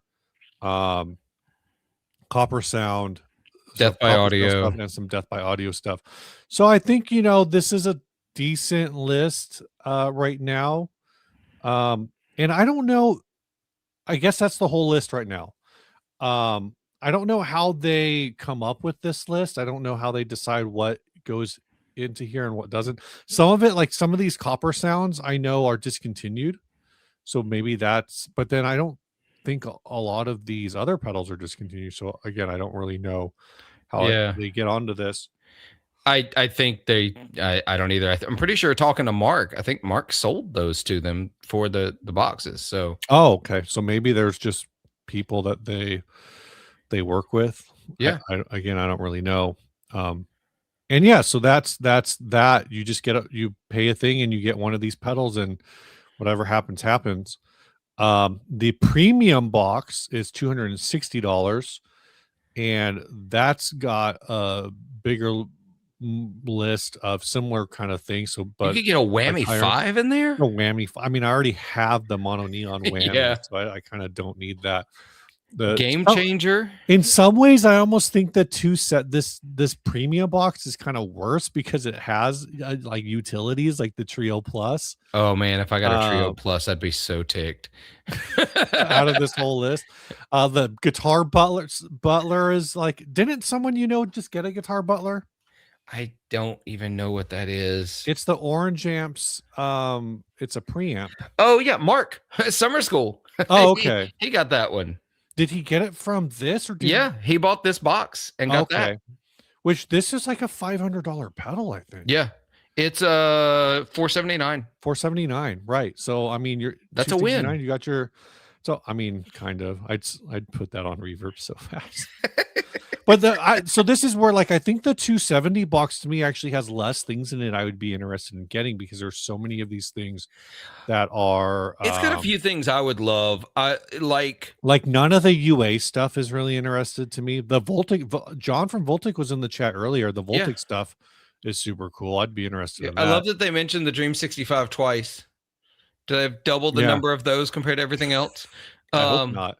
I already had a golden and I already sold it. Oh yeah, I've had the golden, the Starlight. I do still have. I've got the Dream 65 and the Enigmatic. Mm-hmm. Great. They sound great. Can you can go direct with those too? Like that's the whole point. Yeah. You can use them as a drive pedal. I found out. I'm like, what? I haven't even done that. So, I think it's good. I think it could be worth it. I like some of these. Like I'd love the El Capistan V2. I loved the El Capistan V1. I used it for a long time. Yep. Still one of the better tape delay emulators out there. Let's see. There's a bunch of walrus stuff, a lot of walrus Yeah, a stuff, lot of walrus and then stuff. and then a couple wamplers on here. So to me, it's less interesting, but both of these are things that could be make But here's for the an thing about interesting those, video. and this is where I think the Premier guitar finally fails. Hmm. You know you're getting a pedal. You Yeah, know what you're yeah, getting into. Like with the and I get it.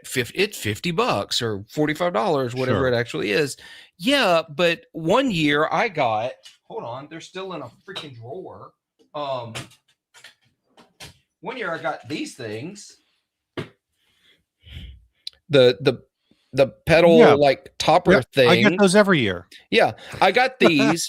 I got a digital gift card, and I got a traditional African print Fender strap that I can never use because I have the wrong complexion. I can't appropriate that. Right. I It's mean, you like could. I could, but I'm just it. It's a little. That was what made me decide I'm not doing it anymore. That package. Gonna bounce around a little. Eric Ludinger says, how much money do you think you spent? We kind of, you and I think, tried to work through this. Ryan and I tried to work through this.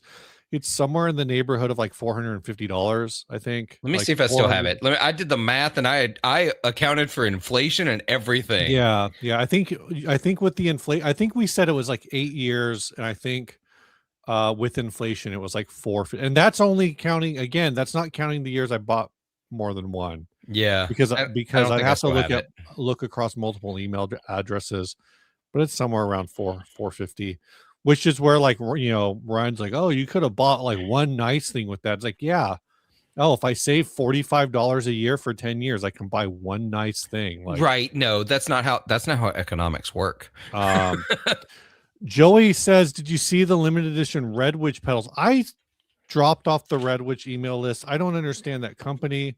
I don't. They're just a complete weird brand to me. I don't even know what they make anymore. Me either. They've got plant pedals now with giant knobs.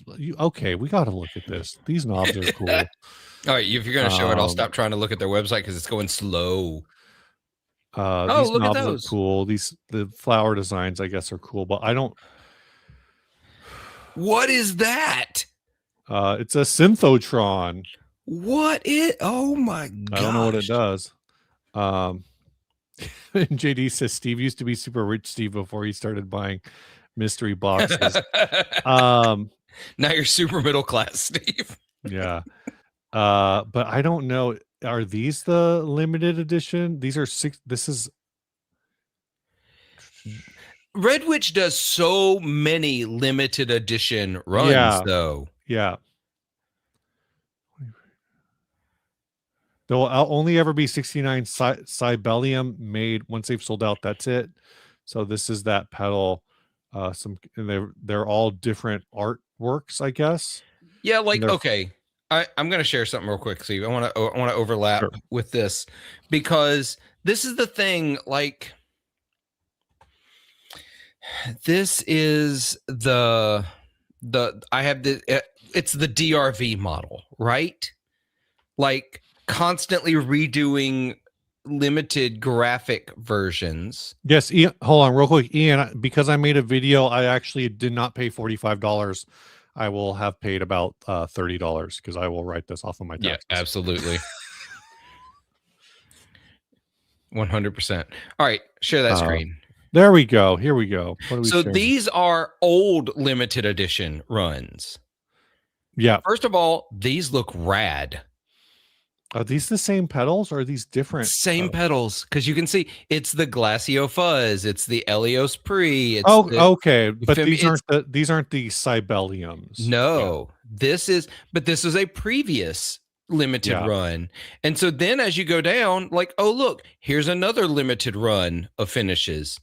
Oh look, more limited runs. Then they've got entire pages of their limited runs. Okay, so yeah, Joey's saying that the Cybelium not only are, I feel like this kind of gets into that space of, I don't know. So they're basically making 69 versions of the same pedal.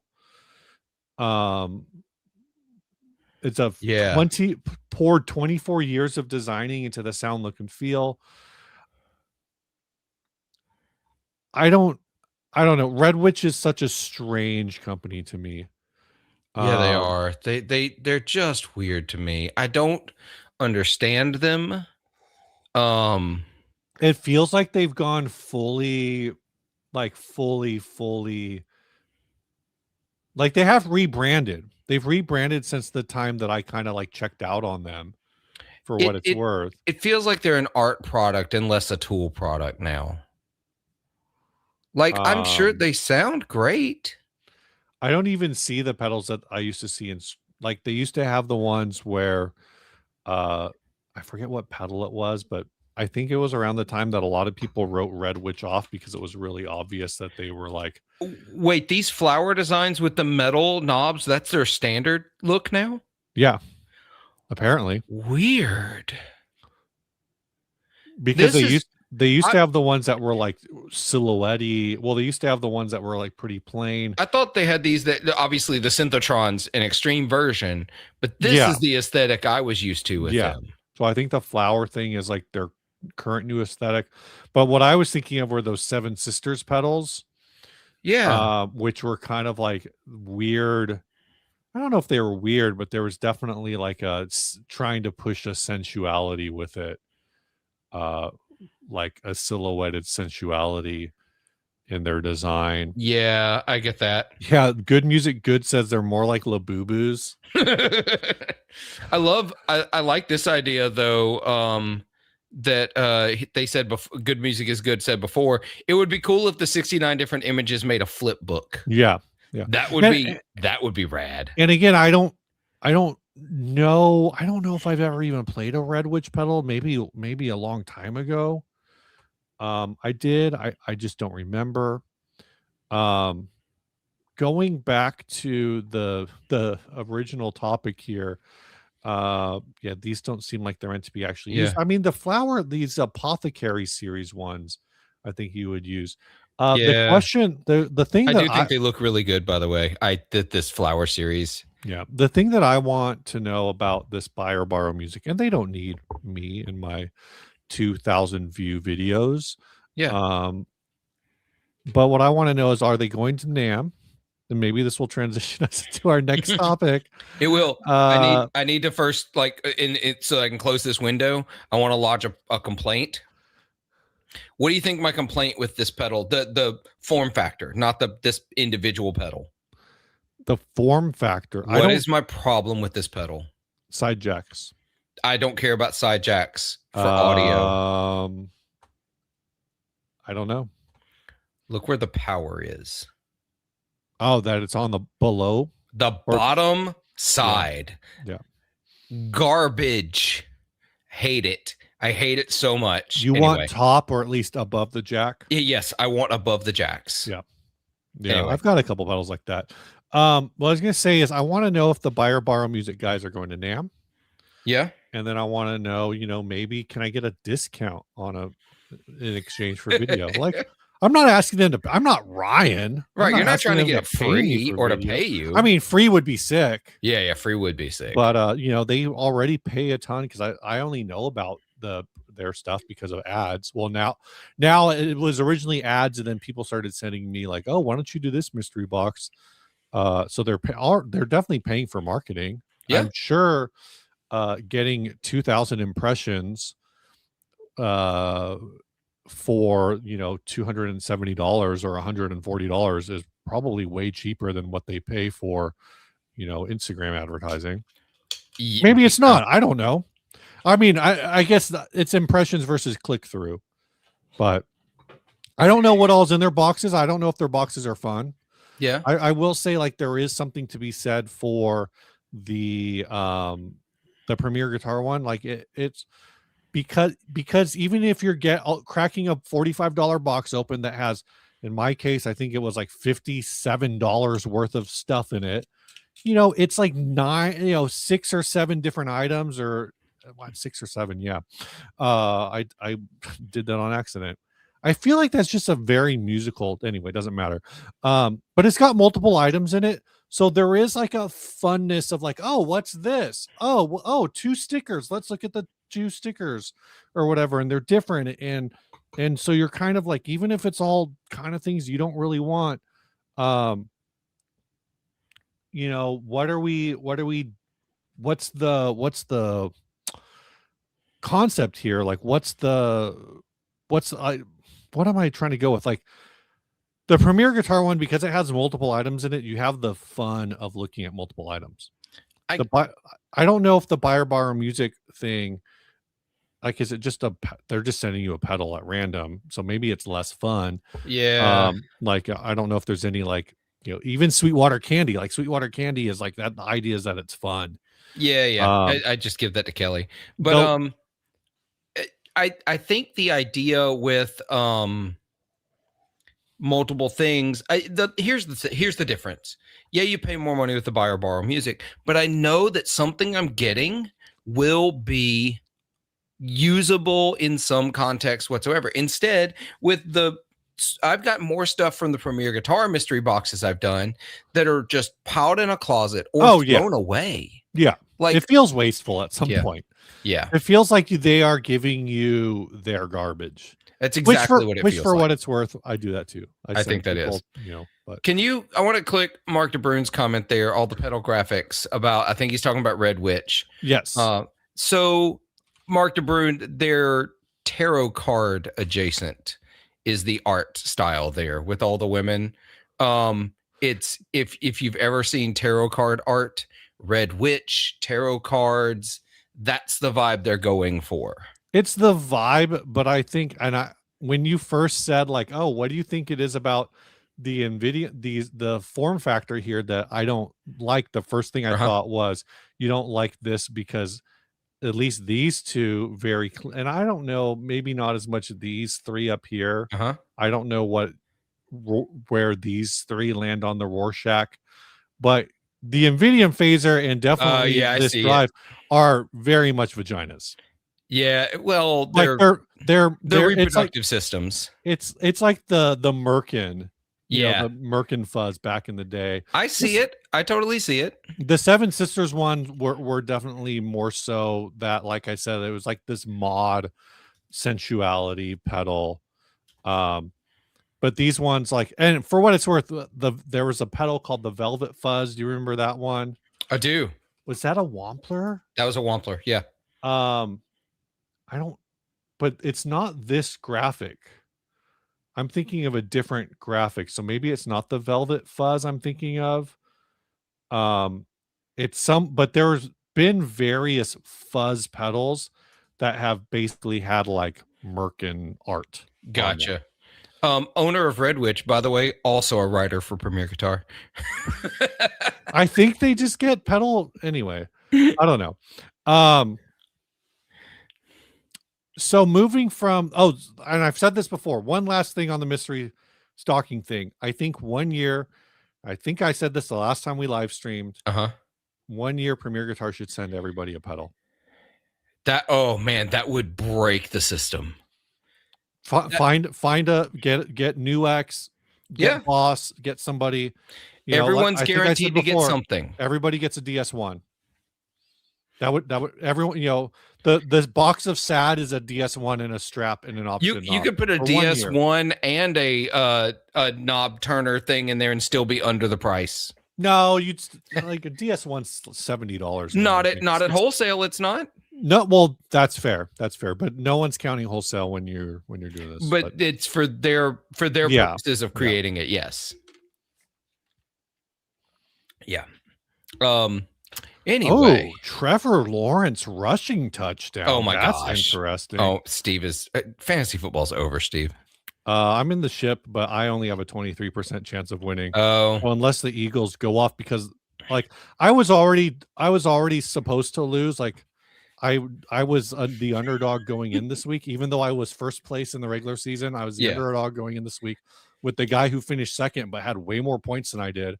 I just happened to beat him at the right time.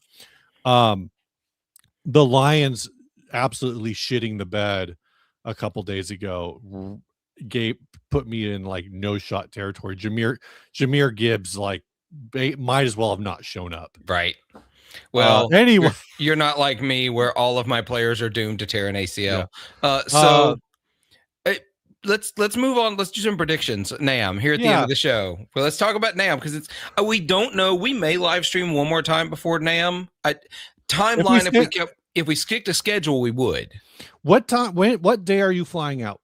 I'm flying into Anaheim on the 20th, so that's Tuesday. Yeah, so potentially if we stay on schedule, we would stream right before you fly out. The Sunday before. Got it. My plan. This is not a prediction. It is a plan. Mm-hmm. If I can so execute, is to do 3 live streams during NAMM. Oh, not from the NAMM floor necessarily, but maybe we'll see. But maybe from one of the creator booths in the.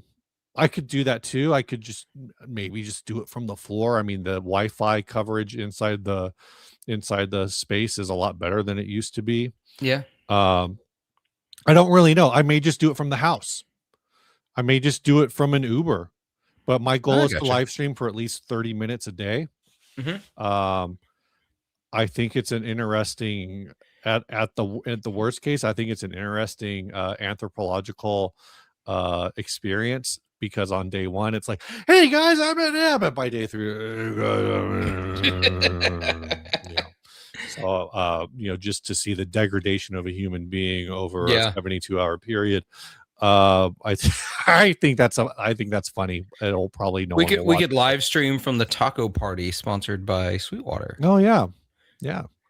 There's things. But prediction wise, what are you thinking? That's the hard thing. Good music is good. Yes, there are headless 8-string guitars. I feel like Kiesel makes Legator makes one. Legator, Strandberg makes one. Anyway, they exist. We've actually thought about Ryan and I kind of talked about this, trying to figure out a way, and the problem is the execution of it, but trying to figure out a way to basically give away a NAMM pass. God. Like we could do Why would you torture people like that? Well, so the issue is like, so you run a giveaway, like say there's some potential weirdness with it. One is you give away a NAMM pass, and somebody who's non-local wins it. Now you've basically said like yourself, Joey, like let's say either we would have to bring that person into the place that we're staying, which like, hey person we've never met before that happens to be a fan of the channel, here's a house with 10 other creators. I don't think personally that's fair to the other creators. It could just be a really strange situation, right? And if you don't, and then it's you're putting that person who wins on the hook unless you got like everything sponsored for it, because we don't have the channel budget to be like, Ryan and I basically are doing NAMM for free, right? Not accounting for the actual gas driving kind of thing, but we try to get as much of like our food and stuff reimbursed through Patreon. We are local enough that we just drive, so I don't charge the channel for gas. It's my gas. But whoever would win if they weren't local would have to pay, how much are your flights? Like $1,000 round trip? I don't know how mine was like $600. Yeah. So you're putting that for that. If they're not staying in the house with us, then they're going to have to figure out their own lodging situation. If they're not down to just wander the floor by themselves, like this is like it. A thing that I think a lot of people from the outside don't necessarily process is that NAMM is simultaneously like fun hangs. Ryan and I have done the NAMM Sherpa, what we call NAMM Sherpa thing, which probably is racist and insensitive now. But we've always called it NAMM Sherpa thing a few times, which is, person's first time at NAMM. We kind of show them around, introduce them to people, whatever, right? Things like that. and that whole thing starts to become like a burden. Like the whole thing about giving away a NAMM pass becomes a burden, but it's an idea that we had. Like, could we give this away? But it starts getting expensive and weird. People do bring their instruments in. I actually think that would be a lot of fun to bring a double neck into NAMM. That being said, I've always looked at it as like, if you bring something in, then at some point you're either going back to the parking garage to drop it off, or you're walking around all day with a thing. Yeah, it feels back. like a bad time. Though I guess with the Creator Lounge now, you could just probably drop that off somewhere and it would maybe be relatively safe. They did expand the Creator Lounge this year. It is huge this year. So sorry. Anyway, that being said, predictions for this year. Yeah. I'll cover a couple of things that we discovered when we were getting ready for this live stream last night. And Gibson has apparently an honest to goodness booth this year. It does look that way. Open to the public booth. I'm still not convinced it's open to the public. So I think it is. And the reason I think it is because previous years they weren't there at all. Mm-hmm. Last year they were there, but it specifically said private exhibitor meetings. Yeah. They had the same room they have this year, and it said private exhibitor meetings. This year, it never listed the company. It didn't say who it was. But now it actually says Gibson, Kramer, Mesa Boogie, Epiphone. Right. So I think it's an actual open to the public booth this year. But Reverb.com has their same space as last year, and that was a private meeting last year. But it also last year said Reverb. It didn't say private exhibitor meeting. Yeah, I think maybe it's like a step up, but like I said, I'm not. Is Fender still not? If Fender is not there, the only place Fender is mentioned is in Pro Audio with Presonus. Oh, interesting. That's the only place I see Fender. I assume one of the big meeting rooms is going to be Fender.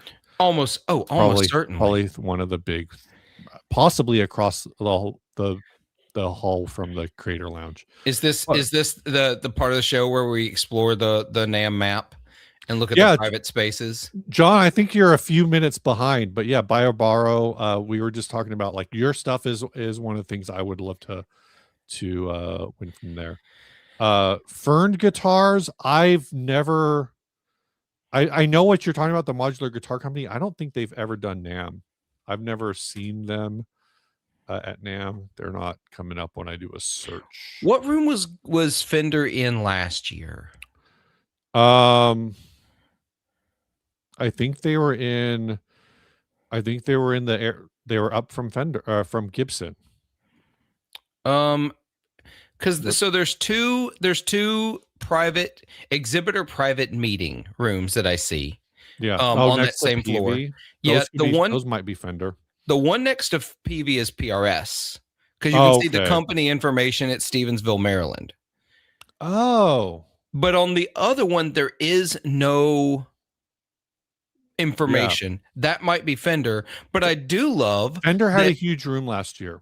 Yeah, I do love that the Gibson room, though, is right next door to the new Silent Pedal Showcase, which is where like Mark and Earthquaker and a bunch of other builders are going to be. I think maybe even John from Voltic is going to be in that room. Yeah. Oh, nice. And John did confirm, like you mentioned, they do reach out and buy from builders specifically to put in the mystery boxes. So that's very cool. That is very cool. Will Fender's booth be covered in Leo's likeness and signature? Probably. When I looked up Fender on the map, there was a Fullerton Museum Center. See, it's in like the lobby, and that is a 301 North Pomona Avenue, Fullerton. So I don't. Okay. The Fullerton Museum Center. That is a place, Fullerton Museum Center. So that is not. It's Fender because it's home of the Fender Gallery. It's not. What was that address again?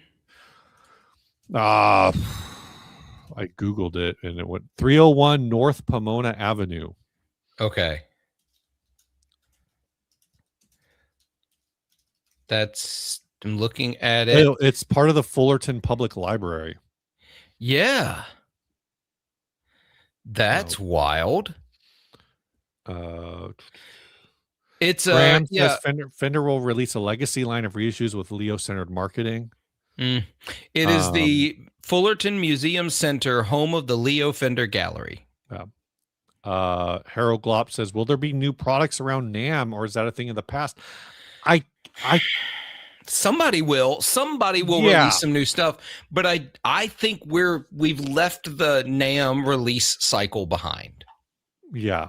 The idea of like big launches at NAMM, I think are kind of haven't happened in a while. Yeah. I think there is a thing to be said for I think some brands do it, but I think a lot of the smaller brands are doing more of the we're gonna leak or we're gonna like start talking about prototypes at NAMM, and then that turns into that turns into a launch later. Like Mark, I think, did that last year, where there was a prototype at NAMM, or maybe it was a couple years ago. He had a prototype at NAMM. Oh yeah. He had the April or May. Was it the Chorus? It was the Chorus. Was that the Chorus? Yeah, it was the Chorus because he wanted to release it. Yeah. No, it wasn't. It wasn't the Chorus.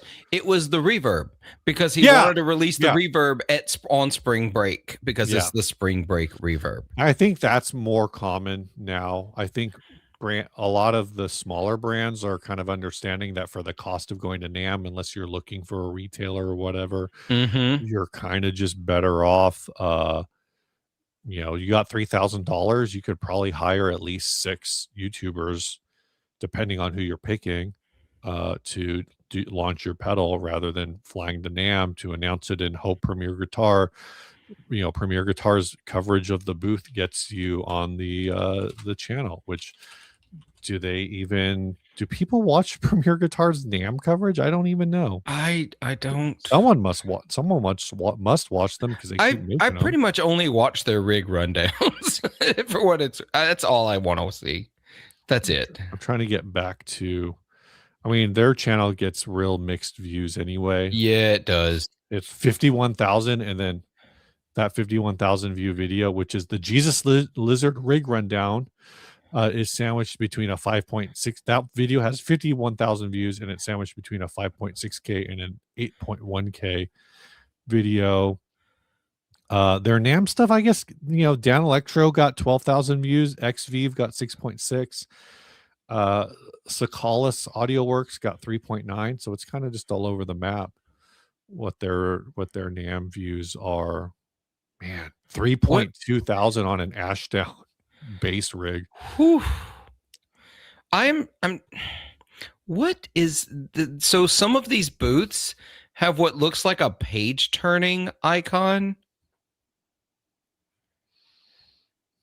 I can't figure out what that means. I'm not sure. On the map? Yeah.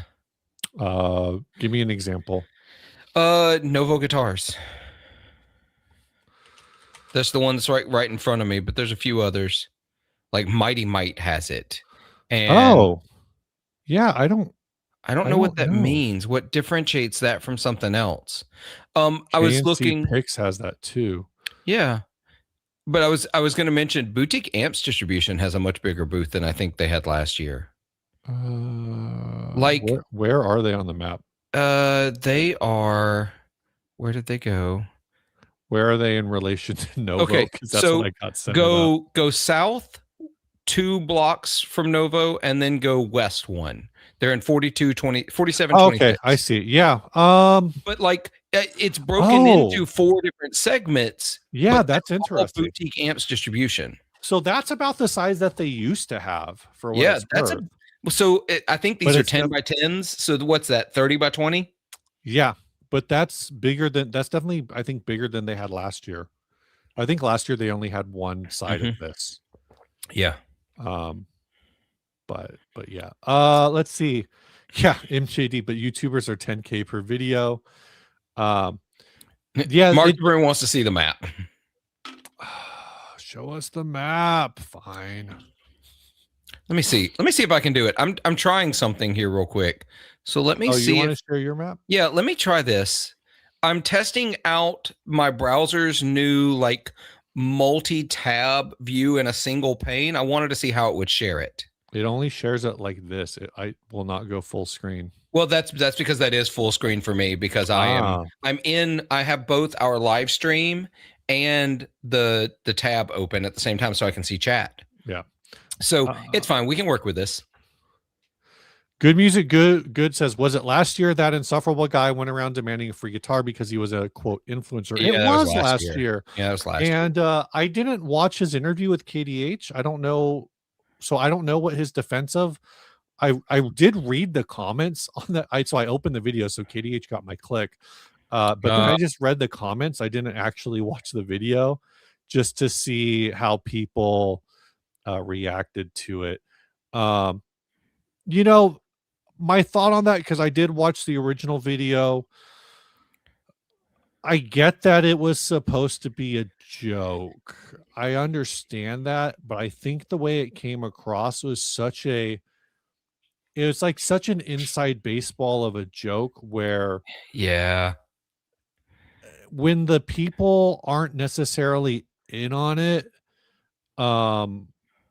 it gets weird. And I think it's the whole like premise of it where there wasn't like a conversation. It was just like, and there's the one acoustic brand where it's like, well, isn't the reason you're here to get exposure? And what more exposure could you have than giving me a guitar for free? oh my god, and I'll give you a shout out on my 800K sub channel, and then we'll give it away or whatever. It was really bizarre. It was gross. It was just gross. And I think that, Ryan and I have talked about this. I think I don't remember if I talked about it the last time I live streamed. But I think, if Ryan just wanted a free guitar in exchange for video, like we could just go to Reverend and it would be done. Like it would be done. Joe K says satire died because it can't be differentiated between some people's genuinely held beliefs. I mean, I think there's a lot of truth to that. I do too.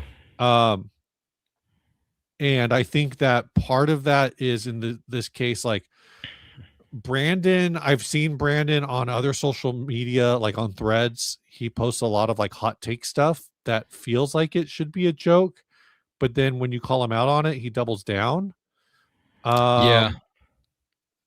Yeah, Earl says the handshake thing. So he like shook this woman's hand and then told her that her handshake was bad. Did he really? It's like something like that. It was okay. It was just no, kind that's of bad. weird. That's just awful. So I think there's things like that in the video that were just kind of rough. And it does, the satire thing, I think it is true. And I think there's ways to do it that are fun. Like ultimately, like Ryan, when he's done like the surf guitars, like, is this a surf guitar? Like that's a very like in-house joke. Yeah, exactly. That's very, I think nobody gets it if they're not just members of this community already. I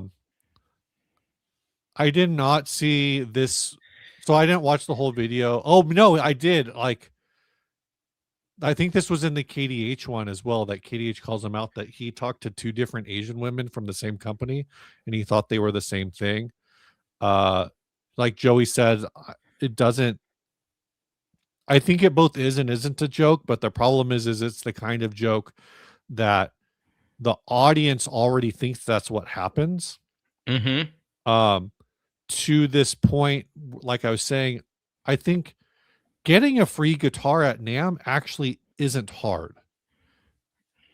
It's really not. For influencers of a size, for creators of a size. I kind of don't like calling us influencers, but it makes sense. It is what it is. It's kind of is what it is. And to my point, like we've never worked with Reverend, but we do have a working relationship. We do have a friendly relationship, or at least Ryan does, with Ken over at Reverend. Yeah. To the point where like I feel very confident in saying that if Ryan just said, dude, I went up to Reverend and said, I want to demo one of your guitars, I'll do it for free. Just give me, I'll do it for product, that they would do it.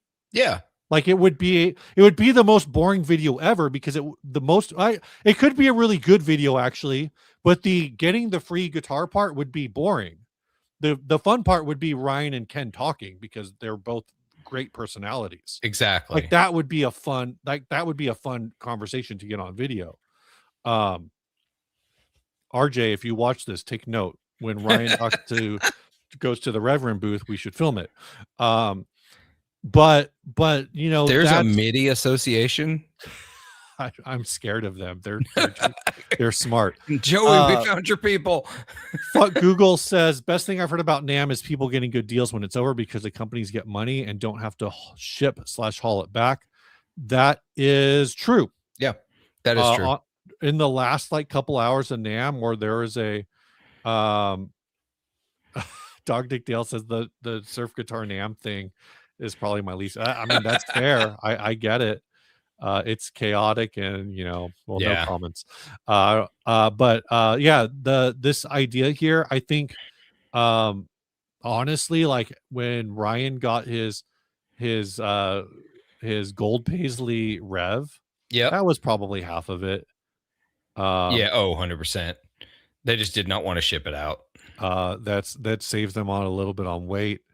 That kind of a thing. There's definitely things that you can get real cheap and you just do it on the way out. And, companies want to, and you actually see some brands. I don't know if it was last year, but I know in the past, like UPEG guitars, when you go to their booths, they have guitars that you can pick up and hold. And there are guitars that you're only supposed to look at because they are sold.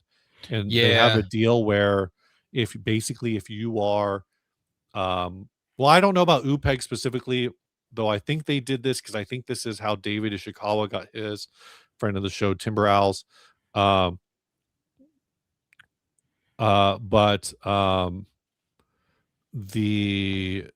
the whole thing is that basically they bring your guitar to the show, they show the guitar to people at NAMM, and then on the last day in the last couple hours you can pick up your guitar that you purchased. That makes sense. That's the pedal showcase. Oh, is it boxed? Oh, that's interesting. That is very interesting.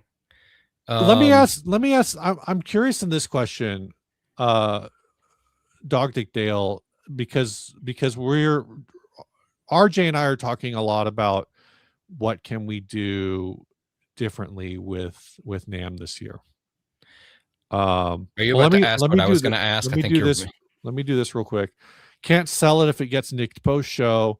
Combined with this question, good music, good. They did not ever recover that silly guitar. You also can't sell it if it gets nicked pre-show. Yeah, which is actually what happened with the silly guitar. So this is a question for Dog Dick Dale, and MJD maybe already answered it, but I'm interested in what people think. He says, I see how Brian and Steve may get a lot out of NAMM. They're usually my least favorite episodes. The old ones were good, but you don't seem to be in it like you used to. MJD says, I love Ryan's old NAMM videos where he had the mobile rig and did actual gear videos with good sound.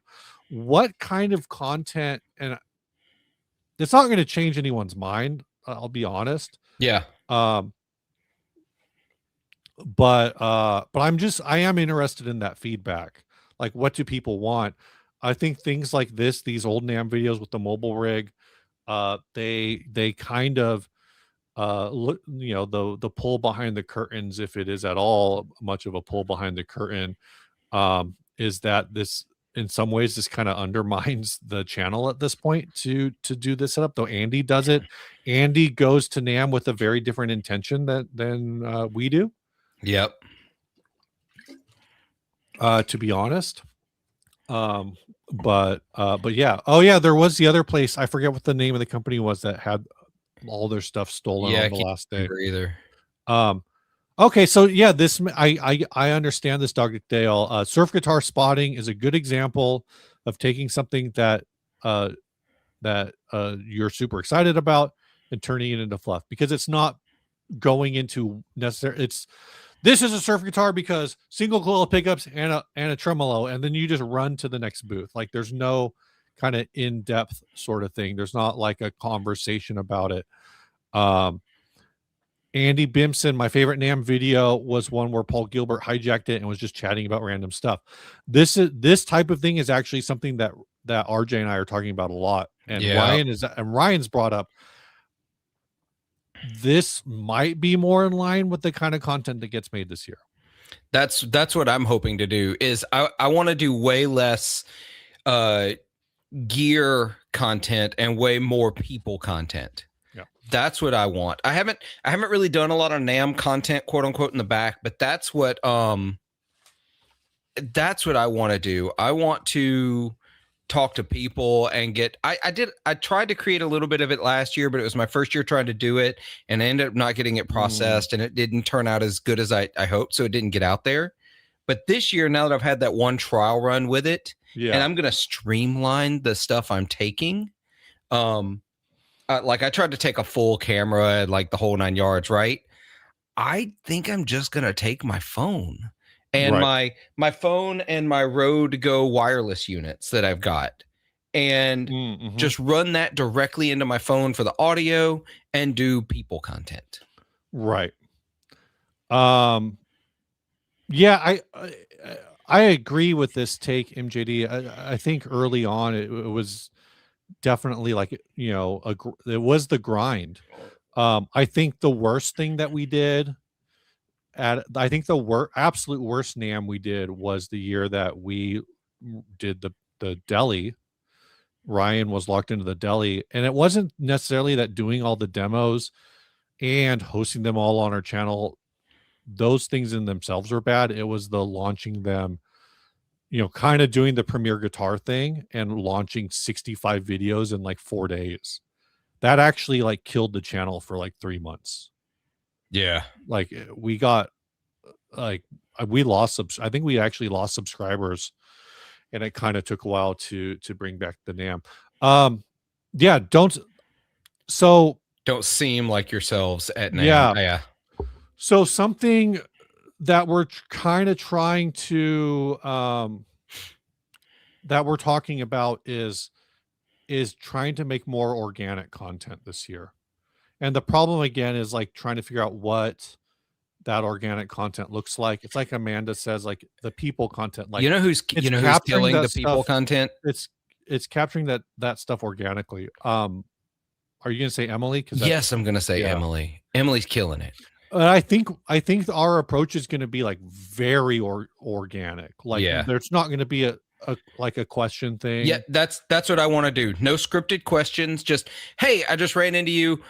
Hey, we're old friends. Let's just chat for a second and record it and see what happens. Yeah. Or, hey, I've never met you before. Hey, I'm, that kind of content. Just see what happens, which means you will record stuff that's unusable. Yeah. It's just, nothing. Like it was fun, but that's not really good content. But Voltic says that they will be at the deli this year. Awesome. So awesome, John.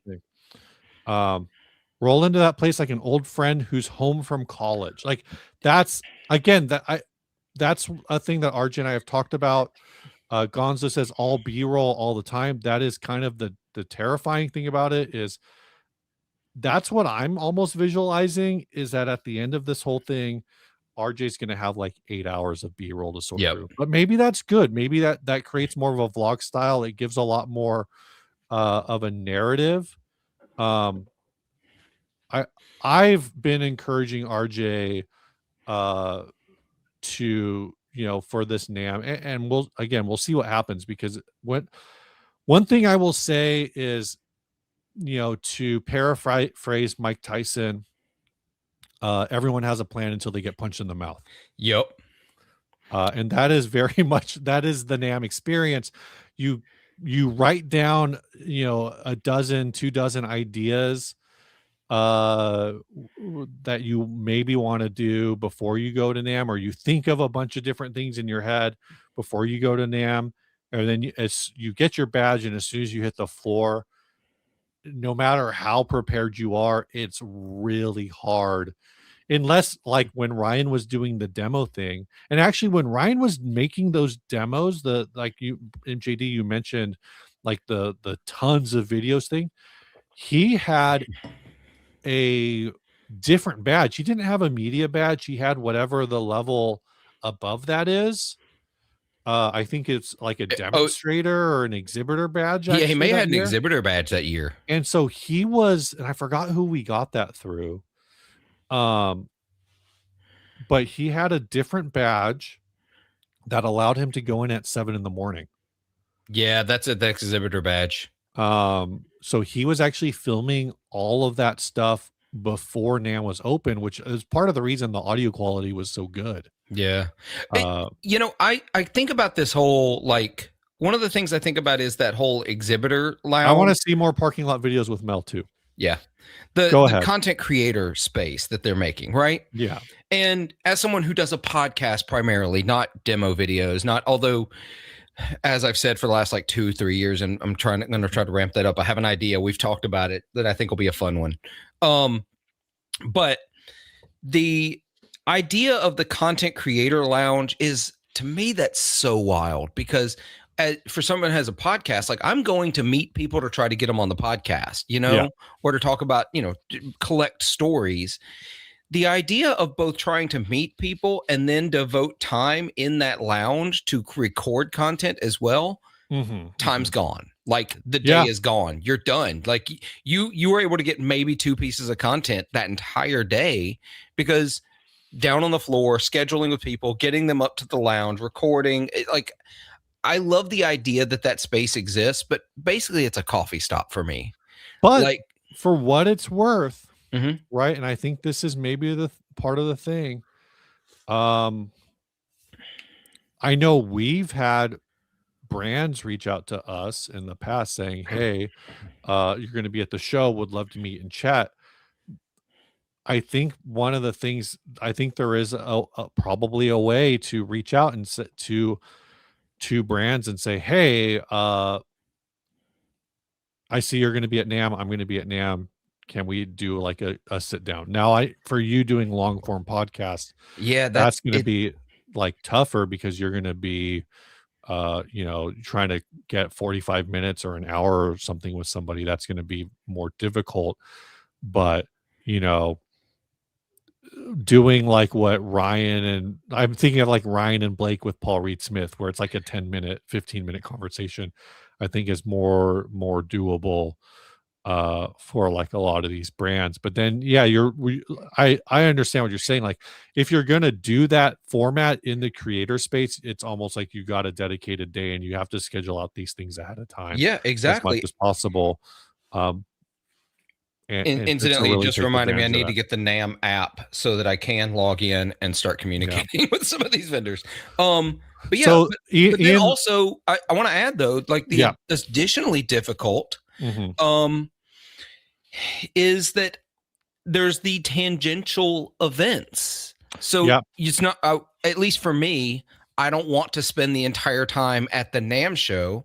I want to go to Woodwire Volts. I want to go to Effector Market. I want to go to, you know what I mean? Yep. Like, I've got these other things I want to do.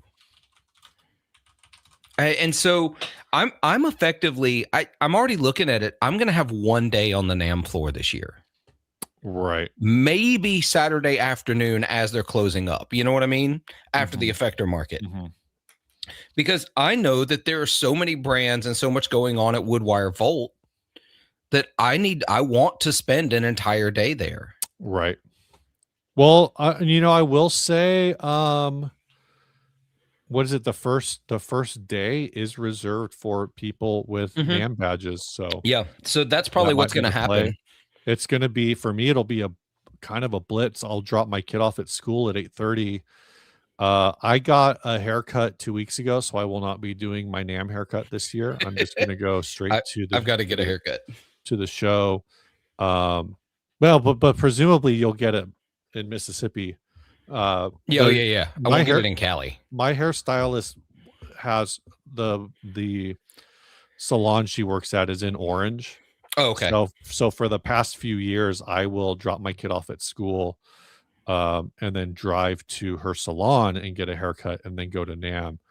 I'm going to stop sharing because we're not using Yeah. it. The middle-aged dream: drop your kid off at school and head to NAMM. That's basically it.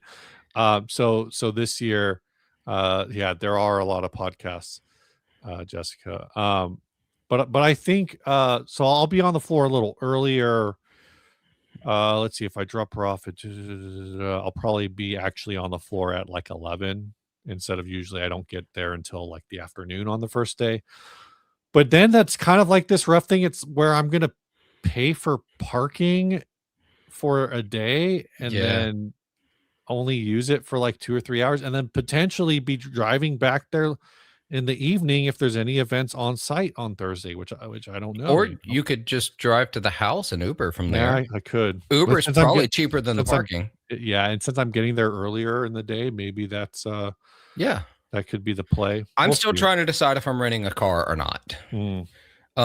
So I mean, we will have at least two cars there. I don't know if RJ's going to ride up with Ryan or if he's going to bring his car as well. I'm less worried about the car rental for getting to the NAMM show because Uber is ultimately Ubering back Yeah. and forth is Yeah. cheaper than the car rental. Like if you only go For there the car and back. for car rental. If Yeah. you only go there and back. But it's like so many other extra events, it helps to have extra vehicles. Yeah. We learned last year. Yep. It just helps to have at least we're a house of 10 people, y'all, maybe 11. I think it's 11. We're a house of 11 people. So that means that we probably need 3 cars.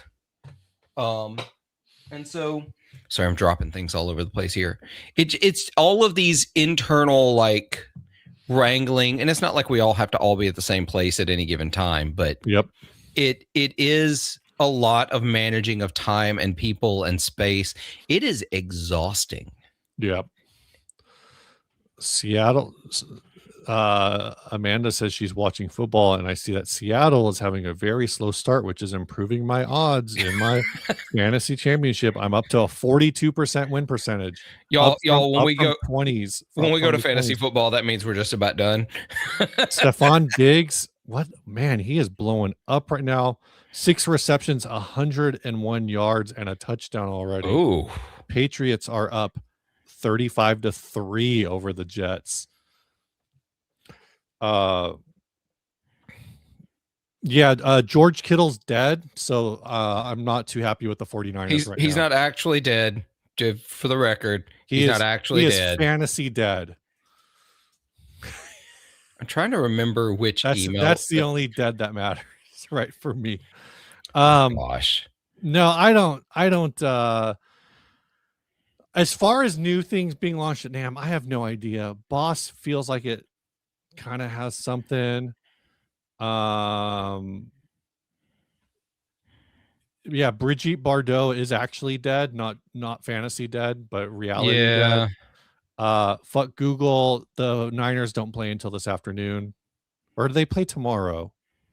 I forget. So that's why. They play tonight. They're in the Sunday night game. I don't know what else. Here's what's going to happen at NAMM. Someone's going to launch a product. Something's going to get stolen. Hopefully not, but something will. Somebody's going to get sick. Oh yeah, I need lots of people are going to get sick. I need to go to CVS and see if I can. Yeah, I need to schedule mine. I need to do that. I mean, honestly, like all this stuff I've been reading about long COVID now is NAMM should just not be happening. Let's be honest. Oh, look at you getting political, Steve. That's not political. With your science. This is 2025. This is Trump era science that is basically saying that basically like they're now saying that kids who get COVID their IQs will be lower as adults. Joey, emergency, you're absolutely correct, and I'm going to stock some up for the house. I'm going to get there on Tuesday, so I'm going to make my grocery trip on Tuesday. I'm not in the house on Tuesday because we had already scheduled it before I decided I was coming on Tuesday. So I'm actually in a hotel the day before. So, which is fine. It is fine. I might just rent a car for like the day, like a day, so that I can make like store trip and all that kind of stuff. Yeah. So I don't know. I don't know what's going on. Yeah, Earl says it's all about preventative care, but in this case, it's. I mean, they're saying that like for a lot, there's some weird stuff going on now. Yeah. Basically, And apparently there's a super weird flu strain going around. oh, I already got that. I got that shot. I don't know Yeah. if it's for that strain, but I do have a flu shot already. But this is more. They're saying that like COVID now lives in your bone marrow. It never actually goes away, Oh, great. or at least for some people. Yeah. So that's fun. Anyway, sorry. Oh yeah, preventative care for NAM for sure. Yeah. That's actually a big thing, and I don't think I'm going to get there, but definitely like the years that I've been in better shape, the year that I ran, like the year or two leading up to when I ran a half marathon, like those NAMs are just, I just fucking cruised them. They were easy. Dude. I wish I was still in my runner shape to go to NAM. There was a NAM year where I woke up early. I ran a 5K and then went to NAM. I don't think I ran a 5K. I ran like 2 miles. Dude, I have a half marathon the week after NAM. Nice. I ran 2 miles and that was to sweat off the everything from the night before. Yeah. And then I did another 15,000 steps or whatever on the NAM floor. Felt great. Did it all again. Yeah, it's going to be rough. So, I have not. My training has fallen off. I was going to ask, how's your half marathon? It's not been going well. You're doing a half or a full? Half right after, literally the week after NAM. So, it's not been good because I gained a bunch of weight during COVID, but also I got COVID a couple of times, and just my lung capacity is not rebuilding the way it used to. Also, I'm getting older. I'm now 5.5 years older than when I ran my last marathon. Sure. So it's again, talking about things that are starting to show up in research papers. Yeah. Is that that for some people the lung capacity never recovers. Yeah, well, we're gonna see. In fact, I am literally, as soon as we finish this stream, I'm going to change. I'm going running. Nice. As soon as we're done. Well, we should we're pushing on 2.5. We're definitely over. Yeah. Are allotted. Earl, I do hope this, I don't know if this is a long-term thing, but that sucks. This is the inability to smell. MJD wants to know if COVID could kill Ska. No, it can't. Ska will never die. But I want to mention, I really appreciate all y'all that hang out with these chats, because we have more people right now than we did an hour ago. Yeah, I both Steve and I realize that on the 60 cycle high side, we know that Ryan is the bombastic personality over there, and my channel is pretty small. So the fact that y'all come and hang out with us is why we keep doing this. We enjoy hanging out and chatting and talking the nonsense without being. Steve, I think we're really low key when we do these streams. We're not like overly dramatic. We're not hyperbolic. I think I'm just pretty. This is who I am as a human. You're a pretty even keel guy. This is what I do. Yeah. Awesome. I save my rage. Years ago I used to say that the Mark Ruffalo Hulk is the Avengers character that I identified with. This is a look behind the curtains into my brain, to the human psychology of myself. Why can't it be the Best Gibson? So in I forget which of the Avengers movies it is. They asked the Hulk or they asked Bruce Banner, maybe it was the first Avengers movie. They said, like, how do you get angry? And he said no, my secret is I'm always angry. That's it. And Yeah. I was like, that's me. Like, no, I'm actually always angry. Yeah. That's the secret cap. I'm always high. I do. I'm I'm remembering not always high. DeBrune, not overly dramatic. Philip once produced a Roland Space Echo live on stream to win an argument. I'm all about winning. That's my secret. I'm always thinking about math. Oh man. Yeah. I have so much science stuff I want to talk to Steve about sometimes, but really this is the live stream is the only time we like voice or like face, visually chat.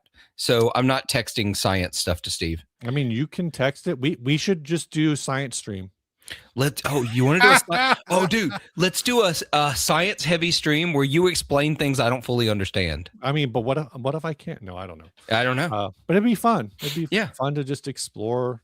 My thing is legitimately is just knowing enough to read, to actually like be able to read things and have some understanding of it. So it's like you get to that level. But all right, we'll take this last question. Yep. Juvkey says, good afternoon. Oh, and before we do this, I want to say thanks to everyone and all the support for the channel. Definitely really love it. I'm gonna say this. I'm really bummed about it. I know, Philip, I mentioned to a few people that I think I got 4 new pedals in 2025, and I was trying to figure out what my favorite of them was. Oh yeah. I think it is the Lost and Found. But the reason I was asking this, and I ended up not having time to do it because I realized I have a lot of other things I need to do, is that the reason I was asking that question to you, Philip, is I actually got invited to make a 30-second demo for the Emmas. Which I wasn't able to do because it's just holiday season and things kind of crazy, but that's really great. The Emmas is the only official pedal awards show, something like that. I think is how they term it. And it's done on the Emily Harpist, whatever her channel's actually called. I don't know. But I am over there. I'm actually over there because because of Richard F, who was here earlier, and I hang out with Richard and Gonzo over there a lot. I did not write an article for Reverb. I'm not sure what you're referencing, but I haven't wrote one. But yeah, I got invited to make a demo. I just didn't have time to do it, unfortunately. But I encourage you all to check it out. It comes out, I think, in 2 days. But going back to this, so multiple questions. What terms? I don't know if I think about this too hard, but and MJD says Dr. Watson. I definitely am like the sounding board of like, no, that's crazy. Doesn't make sense.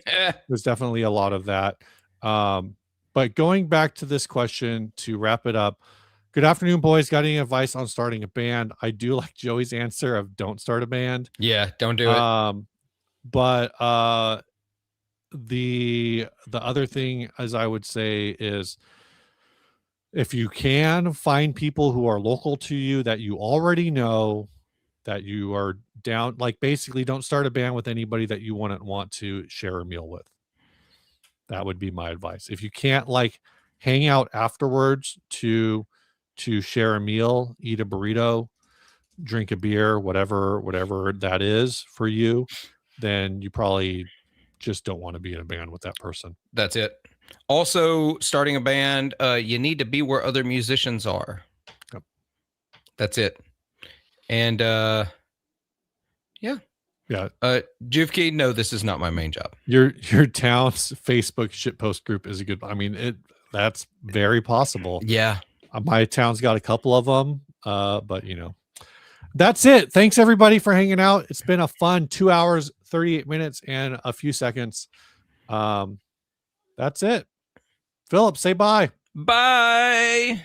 Stay grounded. And we end the stream.